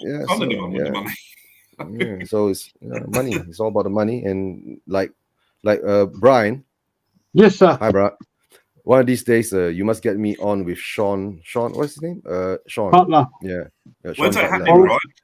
Yeah. So again, what the debate? No. I want to have a chat with him about the finance. Yeah, we saw that.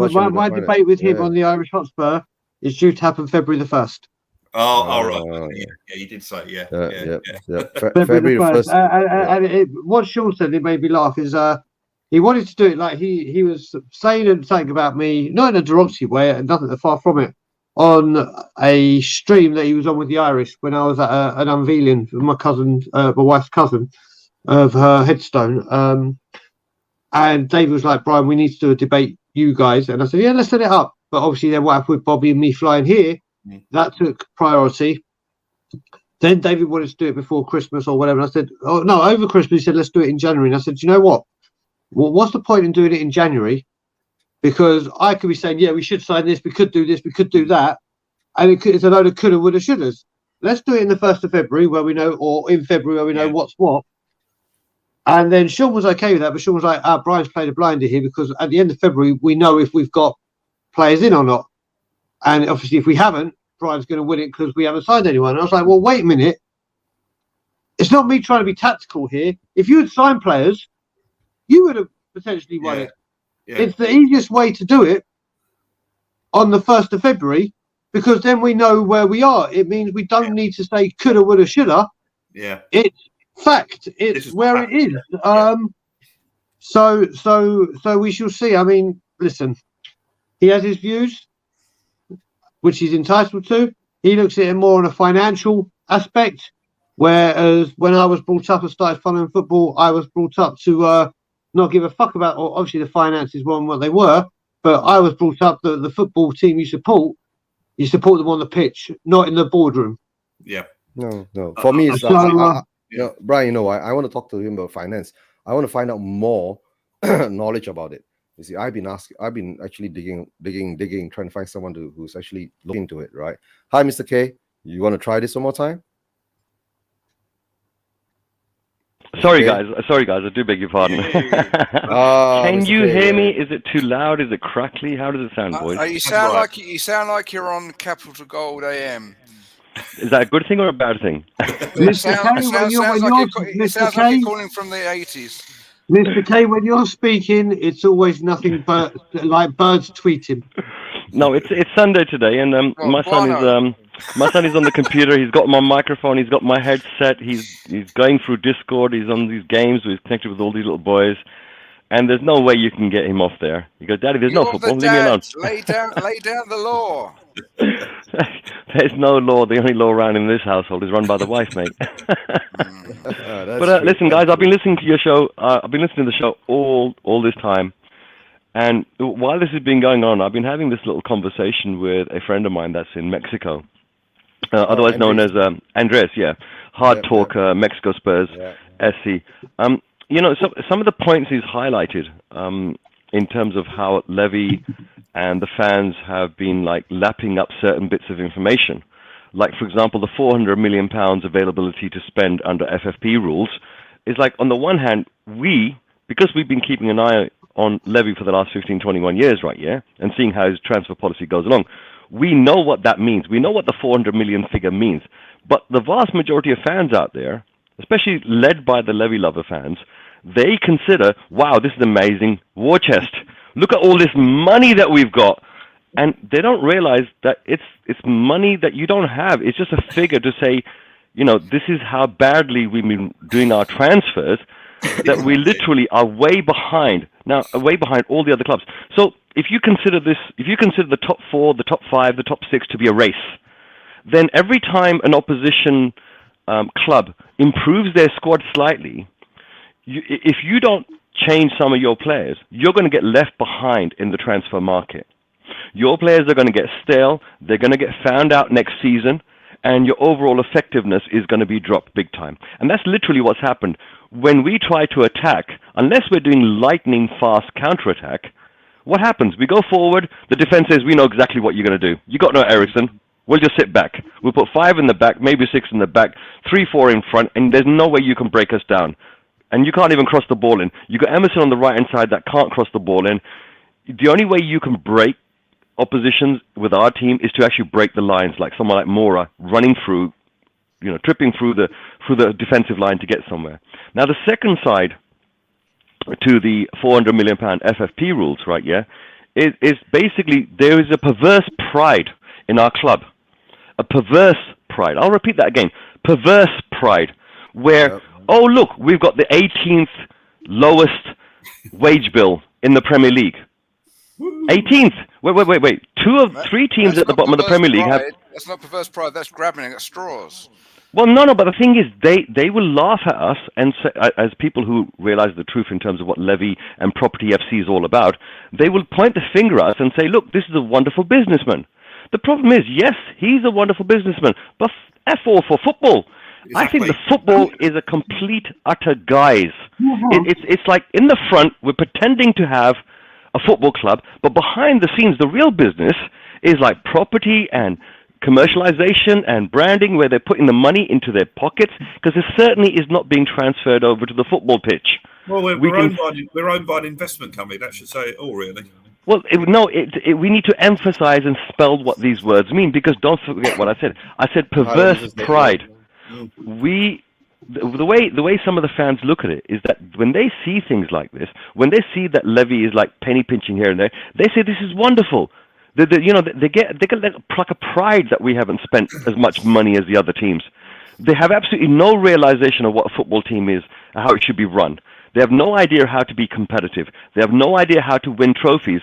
And because they've been backing this absolutely, as Brian would call it, parasitic organization, which has attached itself to Spurs as an entity, but there is this feeling that all the shenanigans that Levy does, right, is brilliant business. And they get a real hard-on from it. And I really don't understand. These are the same people that used to say for years, oh, top four is our trophy. You remember, Brian, all these years before, we used to say, hey, top four is our trophy? They're the people turning around and say, hey, man, so what does it matter to you if the owners of your club make bucket loads of money?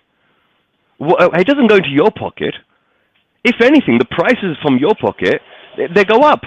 You're going to have to spend more. But they're, like I said, perverse pride.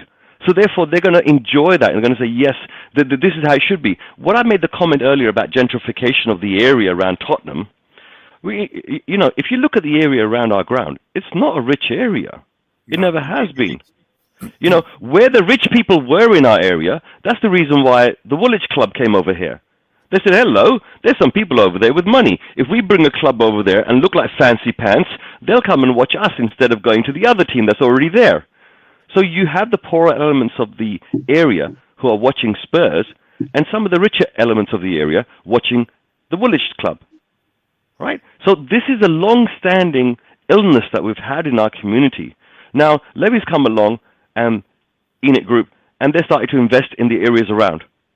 By law, they have to, of course, oblige by the local council. They have to oblige by local communities and make some of those provisions available for the local community.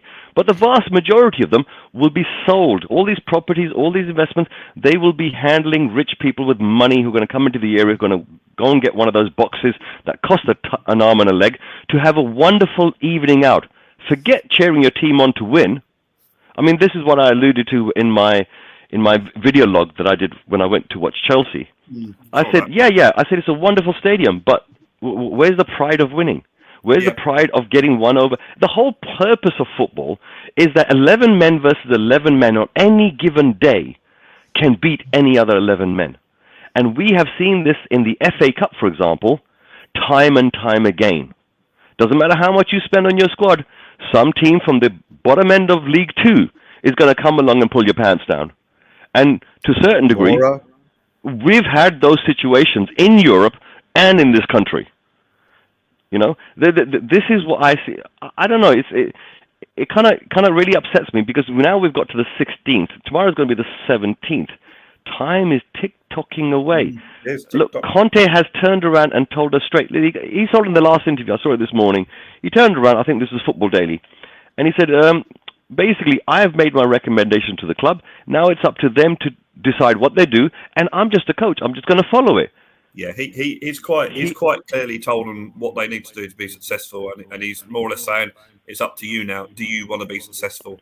So, well, the way I see, you're absolutely right, Brad. He's very clever with what he says. Yeah, he is. Right now, one of the things you got to always watch. I'll probably make a video clip of this, right? Yeah, because the number of times when he gets asked a question, and he suddenly laughs. He laughs before he replies.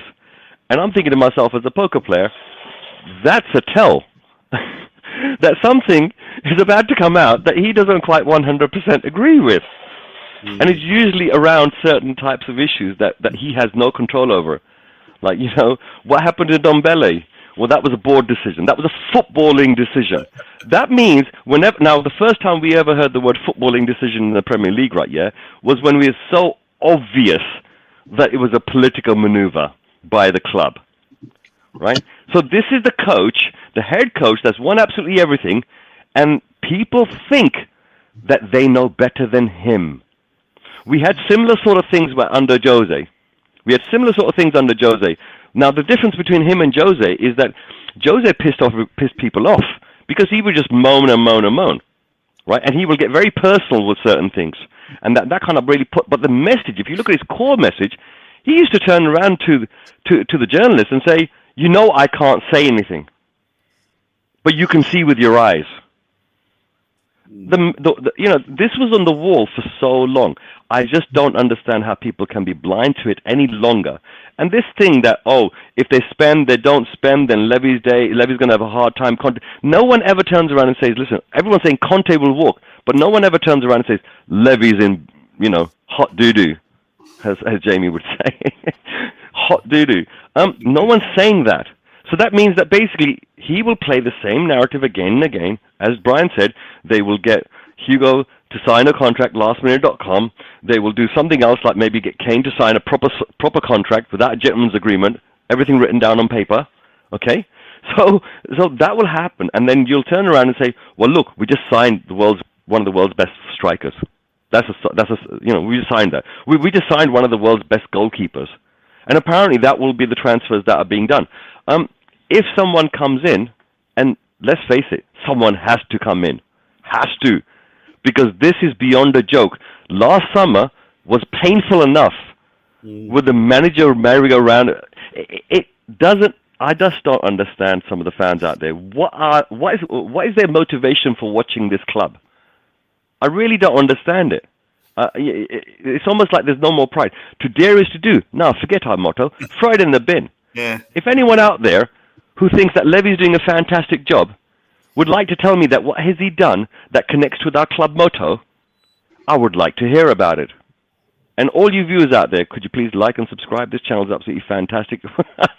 Yeah, like and subscribe. Thank you, Mr. K. Sorry, guys, my little rant is over. No. I mean, going back to the Champions League thing, I mean, I always want Tottenham to try and win a title. That's the thing we all do. But the Champions League has the effect that if you can get players to your club because they're going to play Champions League football, then you're going to increase your chances of winning the title. So that's why I think this season, this top four, which, as I said before, is doable, and we're probably 2 or 3 players short from, I think, doing it. Now, even if we get 3 loan players into the end of the season. Brad, stop. Guys, hand on heart. For how many years have you heard this crap about we're 2-3 players short of this, 2-3 players short of that? But we are, that's the problem. But we never rectify it.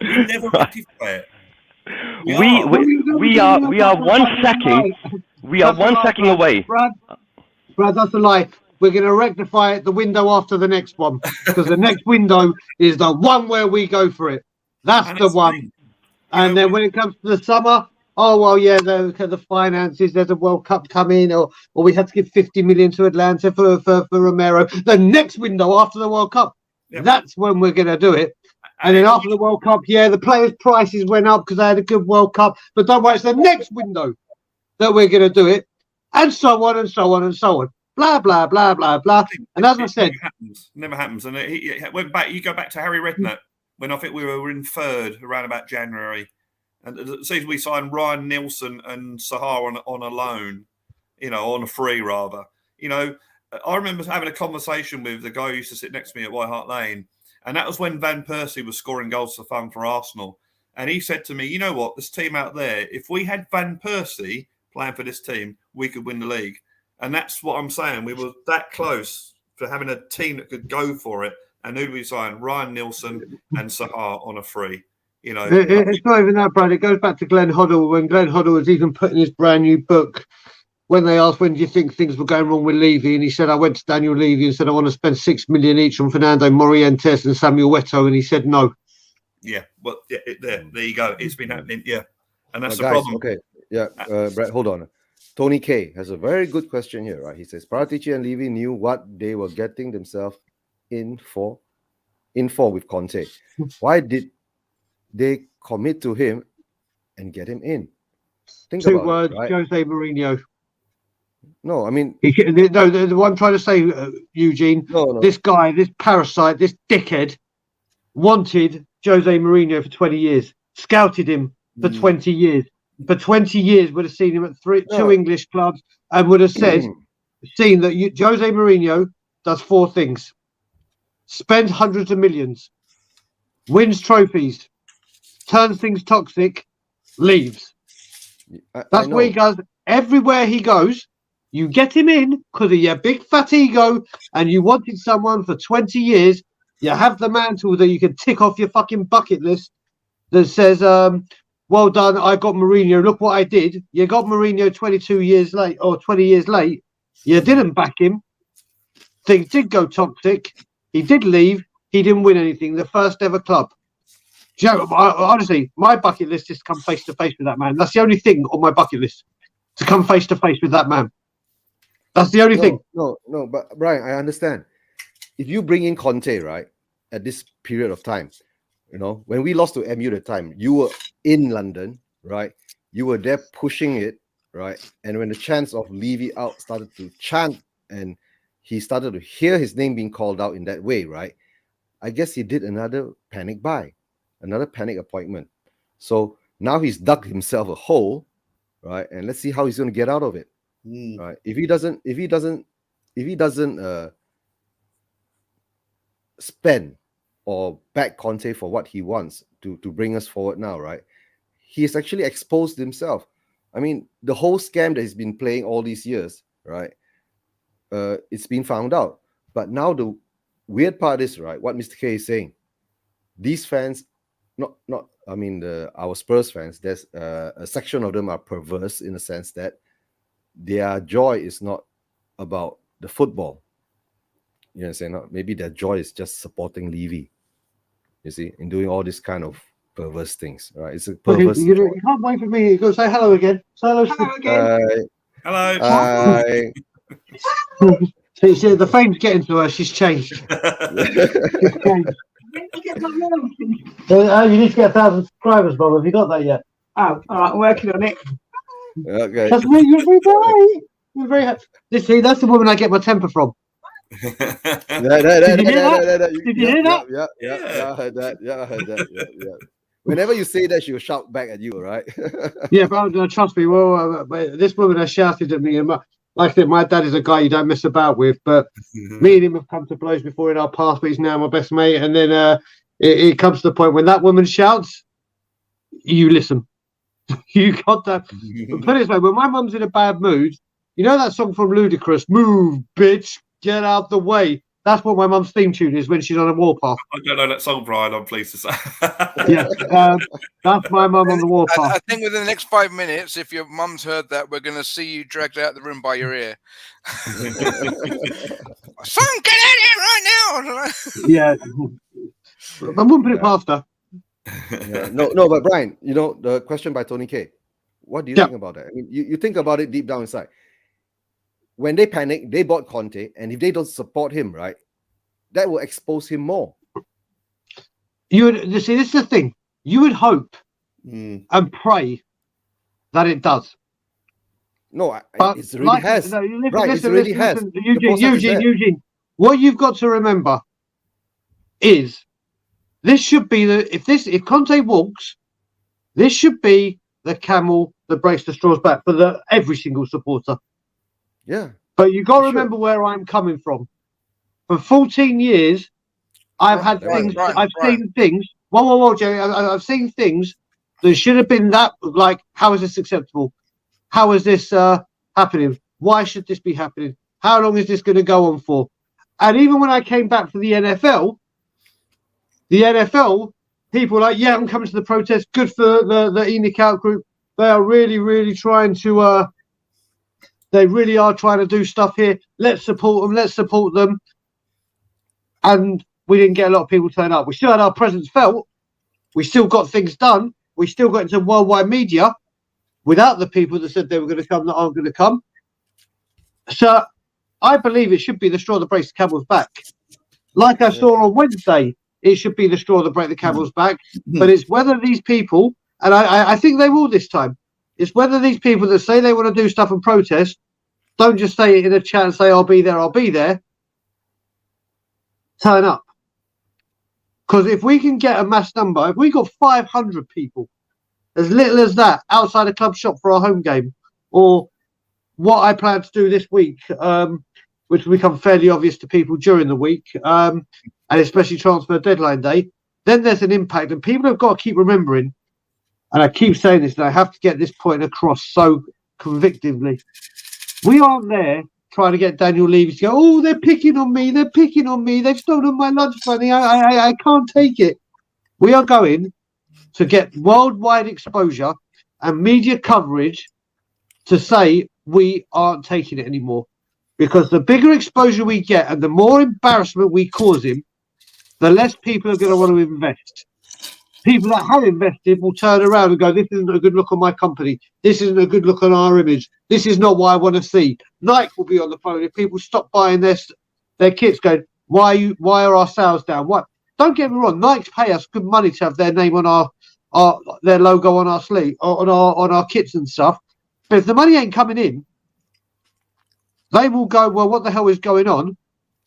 Why is this happening? Sort this out, Daniel. That's what this is about, because he don't listen to us any other way. So the way we're going for him is to make him as embarrassed as possible and to stop people investing into the club so they get hit by the knees and they leave. This should be the straw that breaks the camel back. So it makes you wonder, you know, about all the promises he's made to all these companies that are investing in us. You know, he's obviously lied to them as well, because you're right. You know, if you know, he must say, "Oh, we're going to do this and do that. We're going to win stuff." No, Brad, you see, when you sign a commercial contract for some certain things or whatever, right? It might not be it might not be glory and trophies that they are looking for. These people who invest in you, they're just looking back for profits. That's all. If Levy can meet that criteria, right, that certain percentage that has been invested and the money you get it back, right, then they'll be okay, right? But the thing is that when you talk about glory, to us fans is a totally different thing. When you talk about commercial sense of it, they don't care.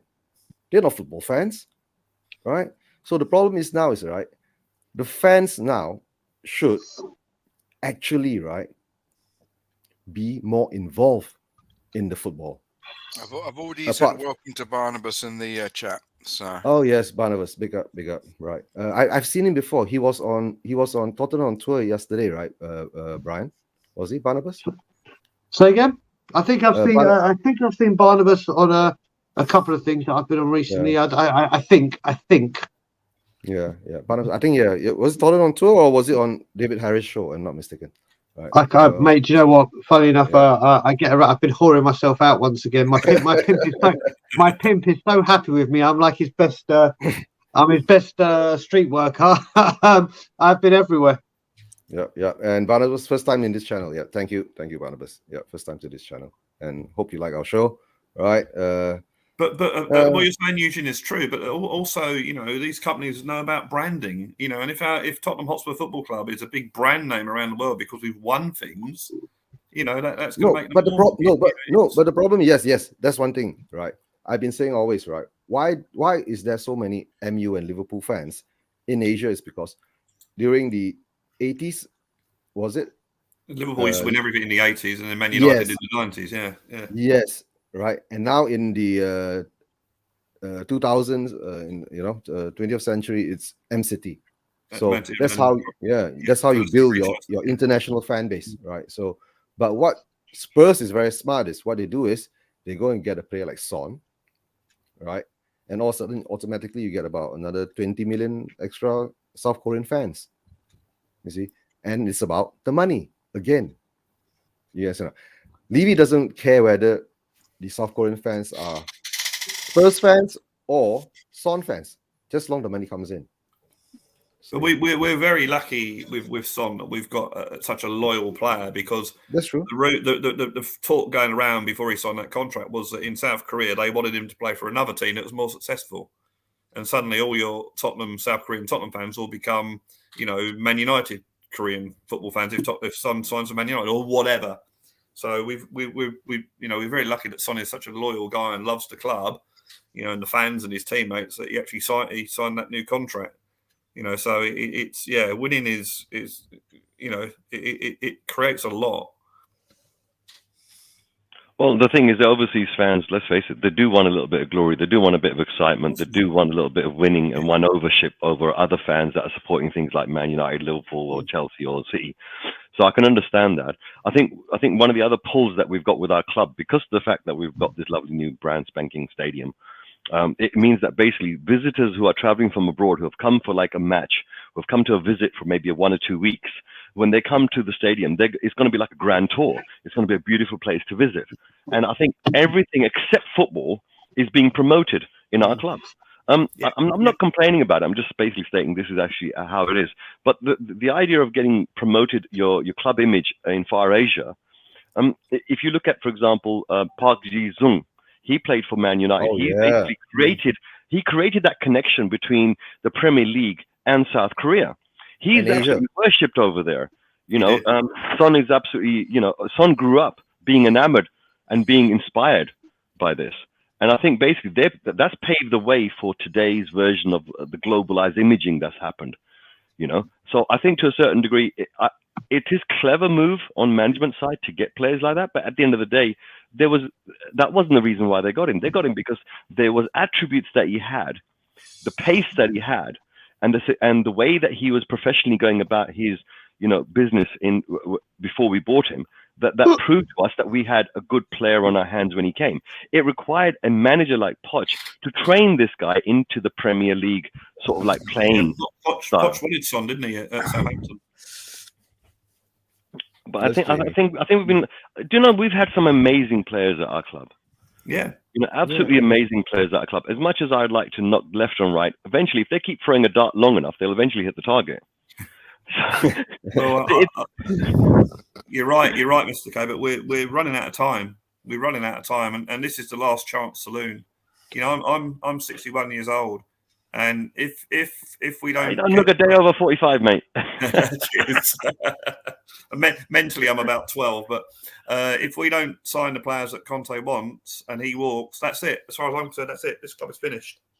They will not. No. My lifetime. No, the thing is, the club is not finished, right? Well, Levy will be finished. Successful. No, Levy has to leave, right? And then somebody else has to come in to take over to turn this club back into a football club. Simple as that, right? Levy has to relinquish his power, right? And step aside. He can still be the owner, but let someone else run it. Look, the thing is, in the past, right, the media narrative, i.e. all the pundits out there, they would rave about our club having a chairman that was very shrewd and a good businessman, right? Correct? They used to respect him. They used to laugh at our team, and the word Spursy used to be abound everywhere. Now, what's happened recently is because of the ESL and because of the manager roundabout and because of the fact that we brought Conte in, the media has now started to wake up to the fact that this club is, if it cannot do something with this particular manager, then all the fingers have to be pointed towards upper management, because they had Jose and now they got him.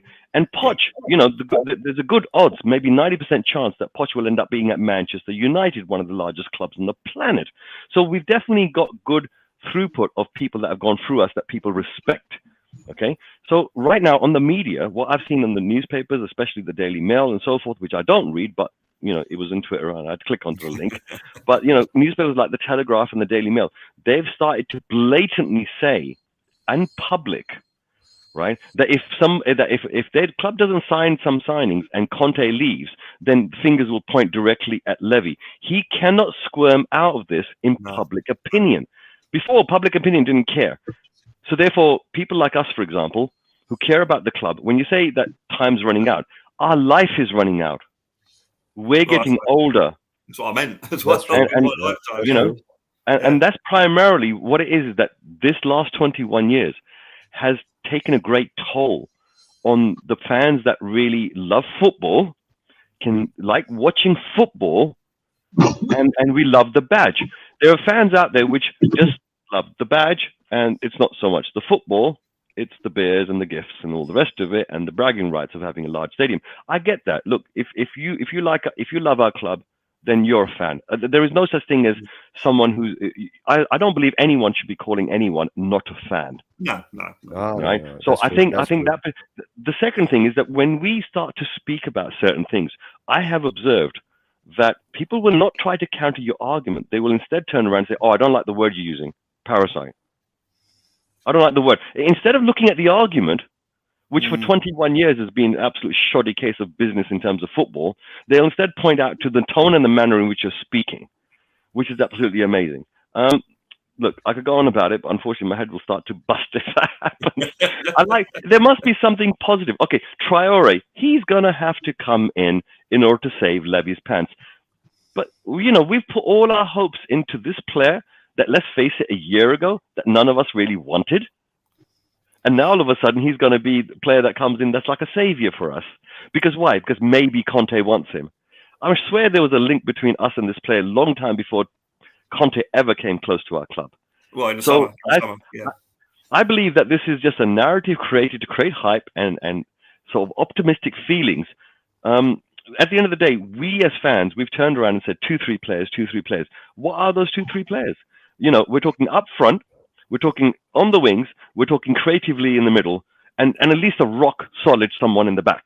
Yeah, and at the end of the day, we've got an aging goalkeeper who has done an amazing job for us. But as you've stated earlier, we will exhaust the crap out of these loyal players that are really good.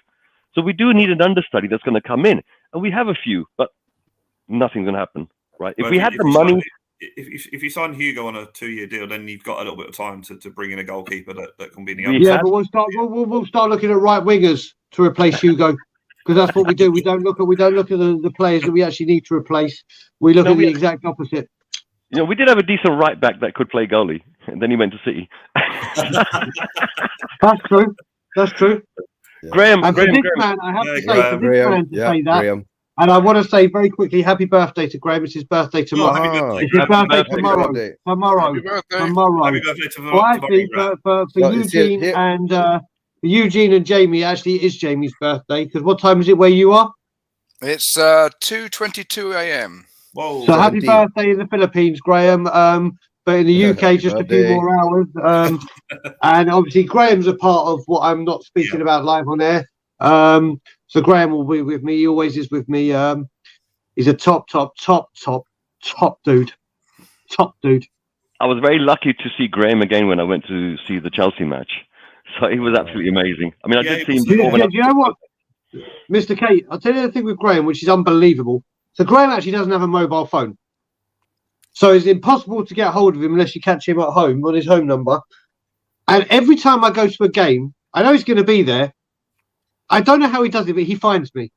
Or when I was at Stamford Bridge, I was at Stamford Bridge, I was at Stamford Bridge just walking through the dive that place is, walking in the away end to try and get to our seats. Brian, I was like, Brian, I think there's a chip in me somewhere. I think there may be some kind of, but he's a top. He finds everyone. He's got this incredible sense, but he's a top man. He's a top man. Yeah, big up to Graham.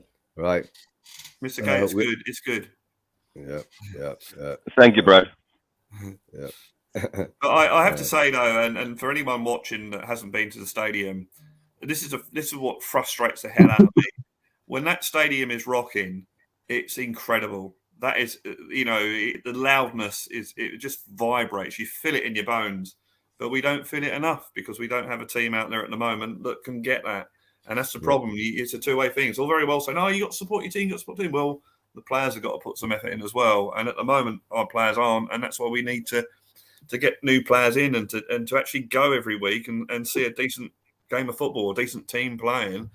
Can you imagine the 2017 season that we had on Pochettino, which in my lifetime is the best Tottenham team I've ever seen?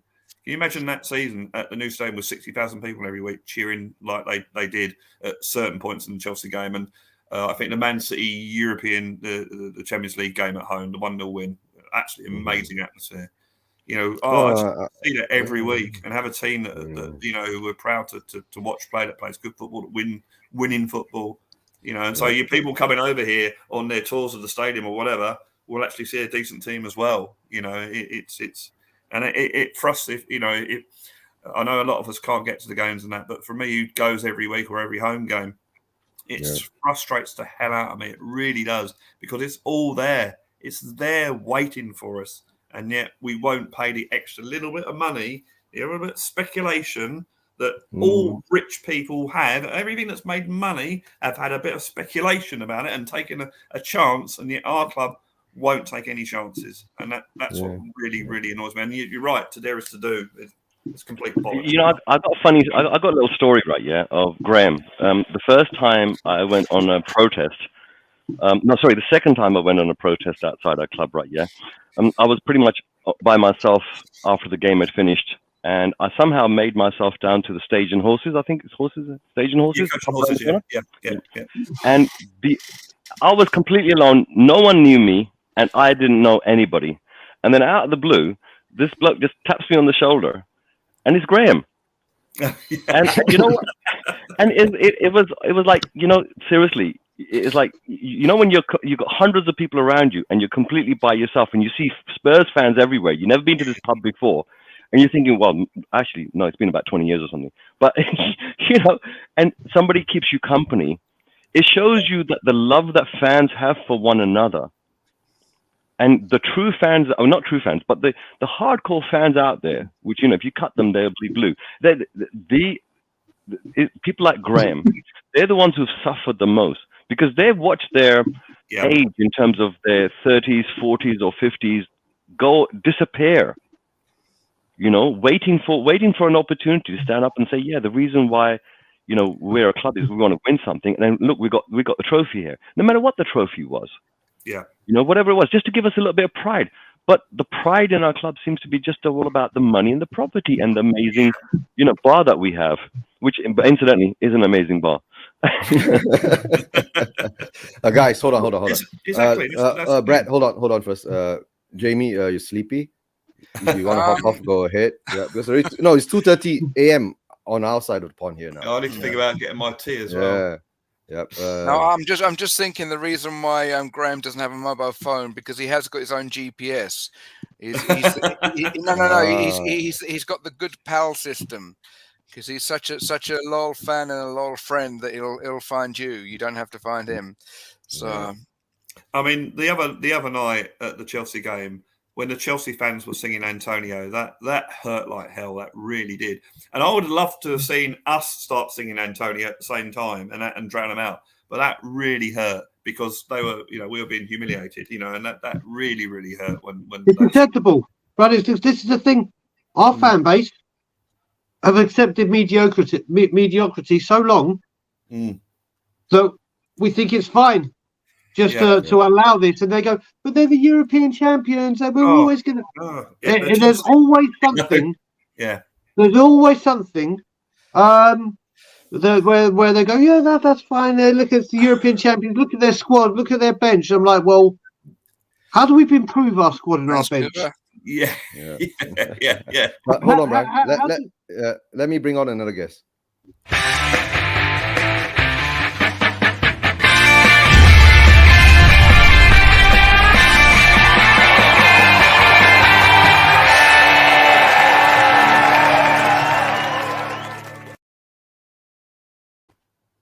Hi, Leo.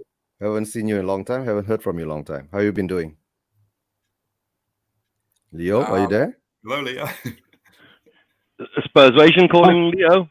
Okay, guys, just quickly, I'll just put my camera on mute. My camera on mute. My mic on mute. I've got to stop doing that. My mic on mute. I just need to make a phone call. I'll be right back. Okay. All right. Okay. I'm actually going to switch I've got to switch the battery. Power. Okay.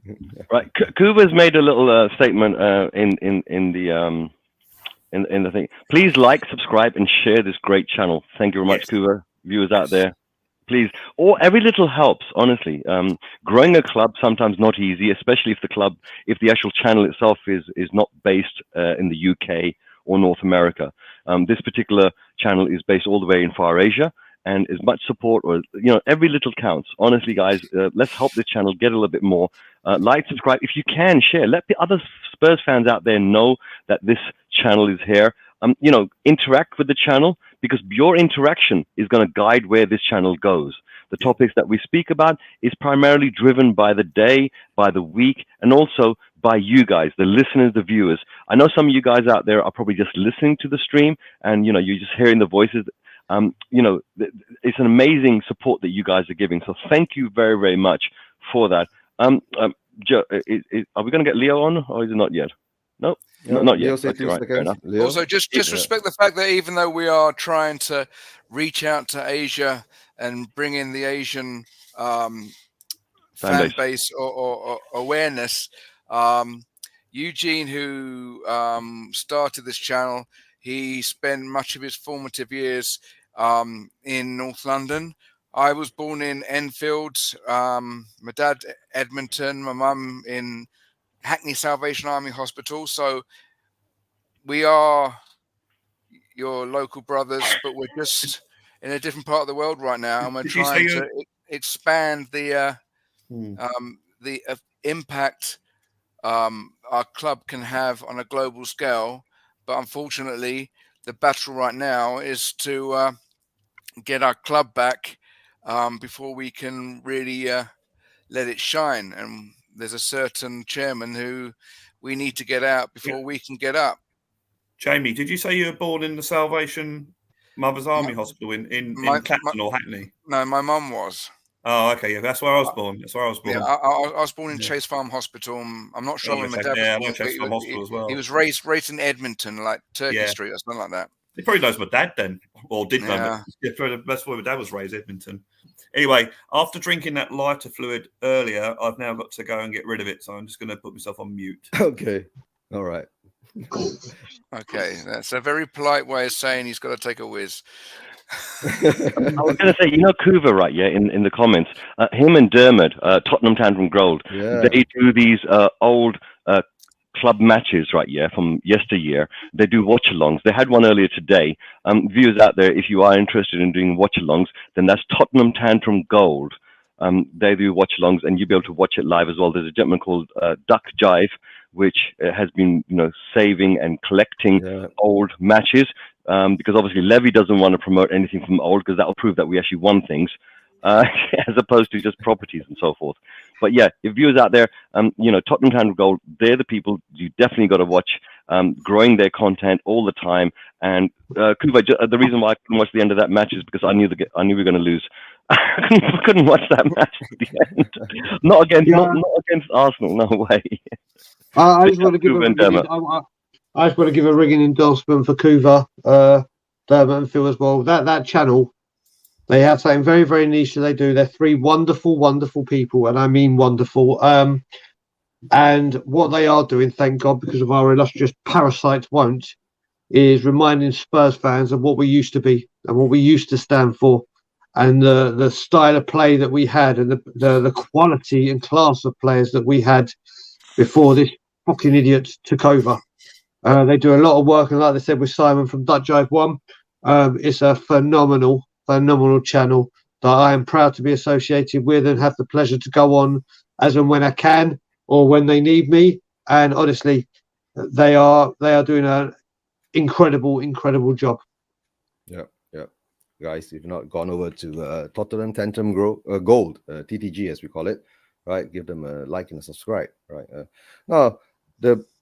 I somehow or another fell in love with their channel is when they put up the 1921 FA Cup final that we played. That was really, really classic. Yeah. And let's see whether Leo, are you still there, Leo? I think he's having mic problems. Yeah, it took me about an hour and a half to get my microphone set up. But listen, the beautiful thing is that Leo's actually, come forward to actually want to get onto the panel. Viewers out there, Eugene will chuck the link out every now and again. He would love to get your participation with what we're doing over here. We're the same as you. We're identical to you. We're people that care about our club. We go into the comments, we watch the streams, just like you do. And if you want to come forward and get your 2 pence out with your voice, you can do so. You can do what I'm doing right now. For example, I'm not even putting in my camera on. I've just got a microphone that will do the trick.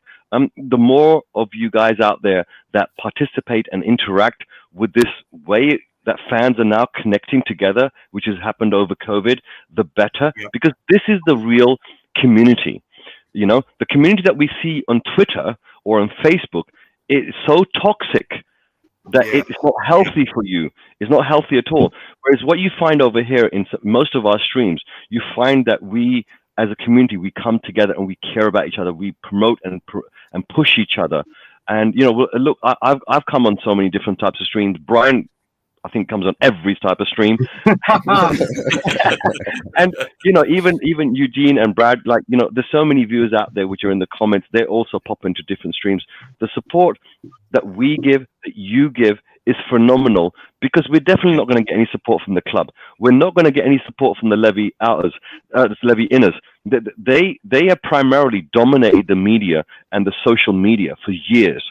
So really what it is that in order for us to grow, we need everyone's participation. Every little counts, because right now those guys have started so far ahead of us that they've got thousands and thousands of people watching them that look at their streams or look at their tweets and so forth. So sometimes when we put our voice out there, it looks like, oh, they're just a tiny, tiny, tiny minority.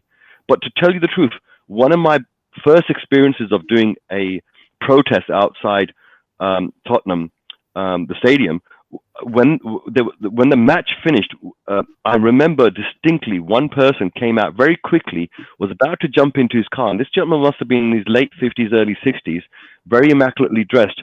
So he was definitely, a bit well off. And he literally leaned forward and into my ear, he turned around and said, "Levy out." I think that the vast majority of support out there, once the momentum starts to get over a certain point, then all these type of people that have held this type of opinion in their chest will start to bring it out. And that's why I say that the media has made a change, because the media has sat up and said, hold on a second. Even today, for example, there was a couple of video streams being made by other channels, the Daily, I think the Daily Football Daily, even they made a video about our club, because at the end of the day, they have to respect Conte and they can't just joke at him. So realistically, there's an element of respect that is coming from other fans and other groups out there. They can see blatantly that there has been mismanagement of our transfers, and now they're starting to speak about it. With these type of people doing it, the noise will start to gather and gather. So I believe Levy will do the clever thing. He will eventually get through RRA. He will painfully drag out the financial I think it's £3 million difference between the asking price and the selling price. £3 million. That's what they're arguing about. Everything else becomes a distraction. Oh, loan to buy this, to do that. It's all a distraction. If we wanted to buy that player, we could have just bought him straight away on the first day of the transfer window, the second week of the transfer window. We could have easily have done so. Yeah. Why are we waiting so long? It's because of these £3 million, this reluctance to sell. We spent 3 transfer windows. Now I'm going to go on about this till the cows come home, because now everyone else is starting to wake up. You remember I told you about this transfer race that clubs have with one another? For those 3 transfer windows, when we did not spend a penny and we didn't have anyone coming in, other teams were rebuilding their squads. Right? When they started, we are behind, and we have been behind ever since then.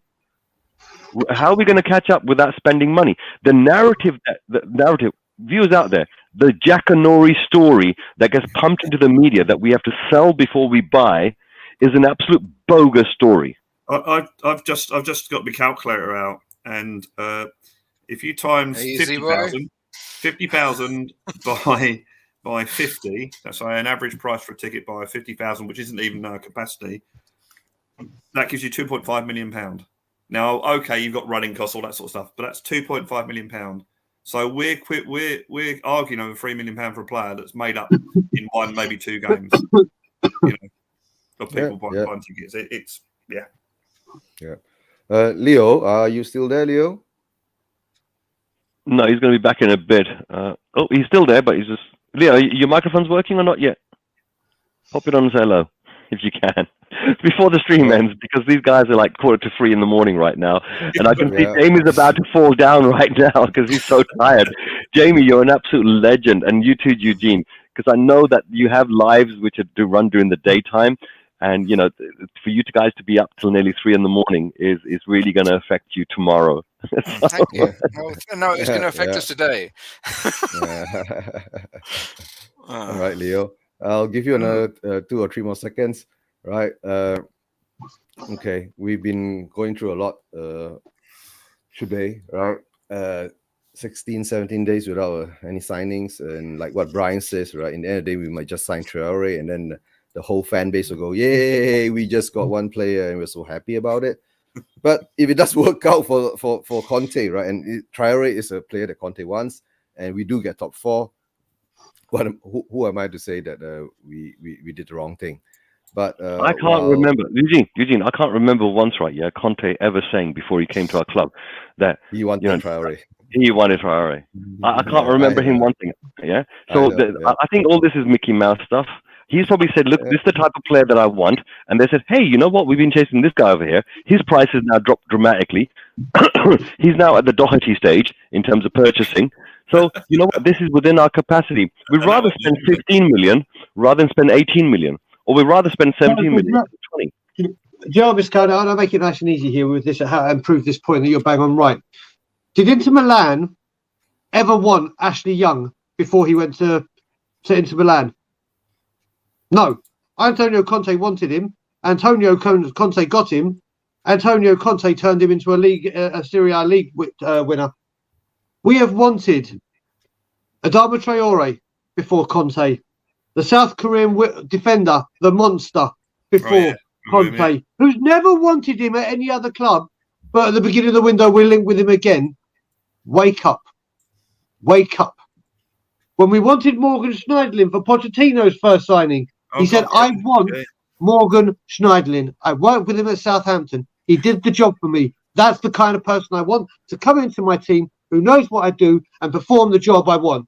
Okay, so I see you want a central defensive midfielder. I'm going to, rather than sell him 15 or 20 million that he went to United for, I'm going to go to whatever club he came from and spend $500,000 on Benjamin Stambouli, because they are exactly the same.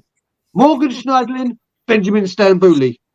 Yes, okay, so listen, mate, I honestly, I feel like saying what DT says. When he goes to Bayern Munich or Anfield, he goes, just play my video from last year. Just play it, and it's the same fucking thing. I'm tired of saying the same fucking thing. You know, the crazy thing is that how our fans have swallowed the type of crap that Levy and crew have been giving out. I saw on Twitter the other day, right? Yeah, a gentleman who's like, he's a perfectly good fan, but he turned around and said, "Hell, guys, like Conte's only been there 2 months. Like, relax." And the counter argument was, "Dude, what are you talking about? We've been waiting 21 years." And this is the type of games that get played on Twitter and Facebook and the media by certain types of fans, which kind of like don't see what we see. Which is basically, instead of looking at how we got to this problem, they just look at today. And every time it's like looking at today. Oops, sorry. I've got someone calling me right now. Beg your pardon. Guys, give me 2 minutes. I got to speak to somebody, okay? Yeah, I think also. Yeah. Graham, happy birthday tomorrow, mate. Happy birthday. What I'm hearing is that Traore is a Paratici signing rather than a Conte one. So make it that what you will. Yeah, I could be wrong. I'm not even sure there's going to be a signing, because there's stories saying that there's been no dialogue between Spurs. Oh yeah, we'll and make Wolves. a bid on the last day of the window. We'll make a bid, on the 31st of January. Without a doubt, we'll make a bid, and like we did for other players. But I think Paratici wanted Traore at Juventus as well. So, But guys, I don't think I can wait for Leo anymore. My eyes can't open anymore soon. So I've just got to work tomorrow. I've got the panda. No, today you got to work today. I've got the panda effect. Oh, I got to work today. Yeah. Me too. I'll go around. Brad, where can we find you? You can find me at Brad Hotspur on Twitter. You can find me normally on the Irish Hotspur fan show on a Monday. You can find me on Spurs Relation TV on a Sunday if I'm not at the game. You can find me basically doing what everyone does, just on various channels when I get the call, or I'm on Tommy Talk Sport every now and again. I'm on Let's Talk Tottenham every now and again. Yeah, that's it. That's where you can find me. Click like and subscribe. No, to Brian. To Yeah. Tottenham on Tour. Yeah, you can find. Listen, my home is always Tottenham on Tour. My second home is We Are Tottenham TV, where I do a lot of stuff with the great boys. But yeah, you can find me on We Are Tottenham on Tour. That is what we call it when we're together. So you can find me at Tottenham on Tour with Brian Ireland, Adam Clark, and of course, Danny Kiriakou. Danny Kiriakou. Brad, we're almost in unison doing that. We'll have to sort that out for next time. Brian actually made his debut on Tottenham on Tour, which is going to become more regular. I want him to be on it as much as we can, because Brad is a top man. Met him when I was last year. We spent a lot of time together at games and at least talking via our WhatsApp channels. Top dude. And I can't wait to show him Toronto when he books his ticket this year. So, yeah, you can find me on Tottenham on Tour.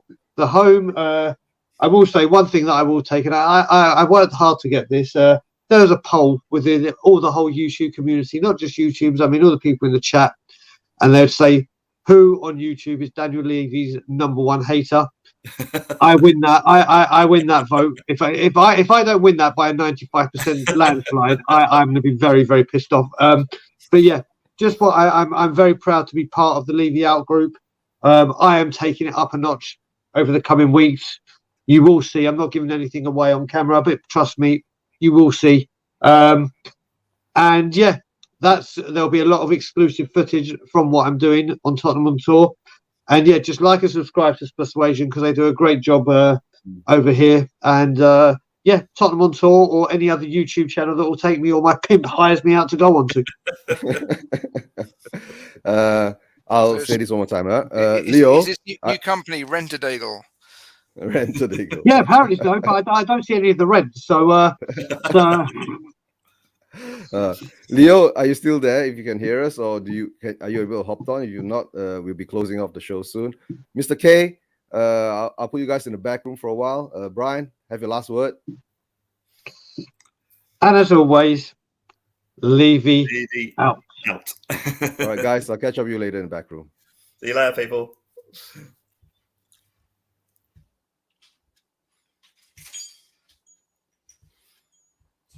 Jamie, really didn't want to end the show, but we today I think we have a record viewers today, right? We were up to nearly 30 over viewers. Especially considering there was no game. Yeah. Let's give a big shout out to the guys in the chats, right? Ricky Villa. Big shout! It's too late and too many to say. Okay, we go through it quickly. Ricky Villa, Tony K, Amzo, Kuva, Scott M, Graham, GRL58, Adi, big thanks for the support. Right, who else do we have? Derek Hutchinson, Dr. J. Paul. Yeah, no, right, maybe Jekyll. Whoa, he sneaked in. I didn't see Aaron make that comment. Aaron Dubb made a comment about a quarter of an hour ago. Yep, Aaron, thanks for support. Brian, who else do we have? Okay, Prithvi, Barnabas. There are a lot of new viewers today. Tony K, Barnabas. Yeah, right? Lighty 64. Right. Yep, and of course Jason Groves. Right, Lighty 64 is actually Alan. Alan, big up. Okay. Alan too. Alan, yep, he's not feeling too well. Right, who else do we have? Spurs Coffee. Yeah, Spurs Coffee is a new in the chats too. Scott M, John Joe, dare I say it, Jamie Git. Who else have we got? Who else have we got? We got Jens, Ricky Villa. Stop. We will stop because it's finished now. Okay. The show is ending. Jamie Gate. Yeah, big up to Jamie Gate. Yeah. We mentioned Amzo. Are we got any names? Come on. Vibav. Vibav. Okay. And that is it. We've got most of it. Yep, that is it. My wife is asking, have we finished yet? So yeah, we're finishing. Soon. It's a little bit late here in Asia. It's only about 10 to 3 in the morning. Yes, 10 to 3 in the morning. Yes. Jamie, any last words? Levy, time to leave. Jamie. Okay, Eugene. My wife says regards. Yep. Say hi back to Grace. hi, back to Grace. And Levy, it's time for you to go. And Jamie and Eugene, it's time to go to bed. Yes, it's very soon. And of course, big support, big love, all right, to Bobby in his recovery. Yes. Right. Yep. And, Godspeed. Come on. You can do it. Yep. Yep. Of course, Levy out.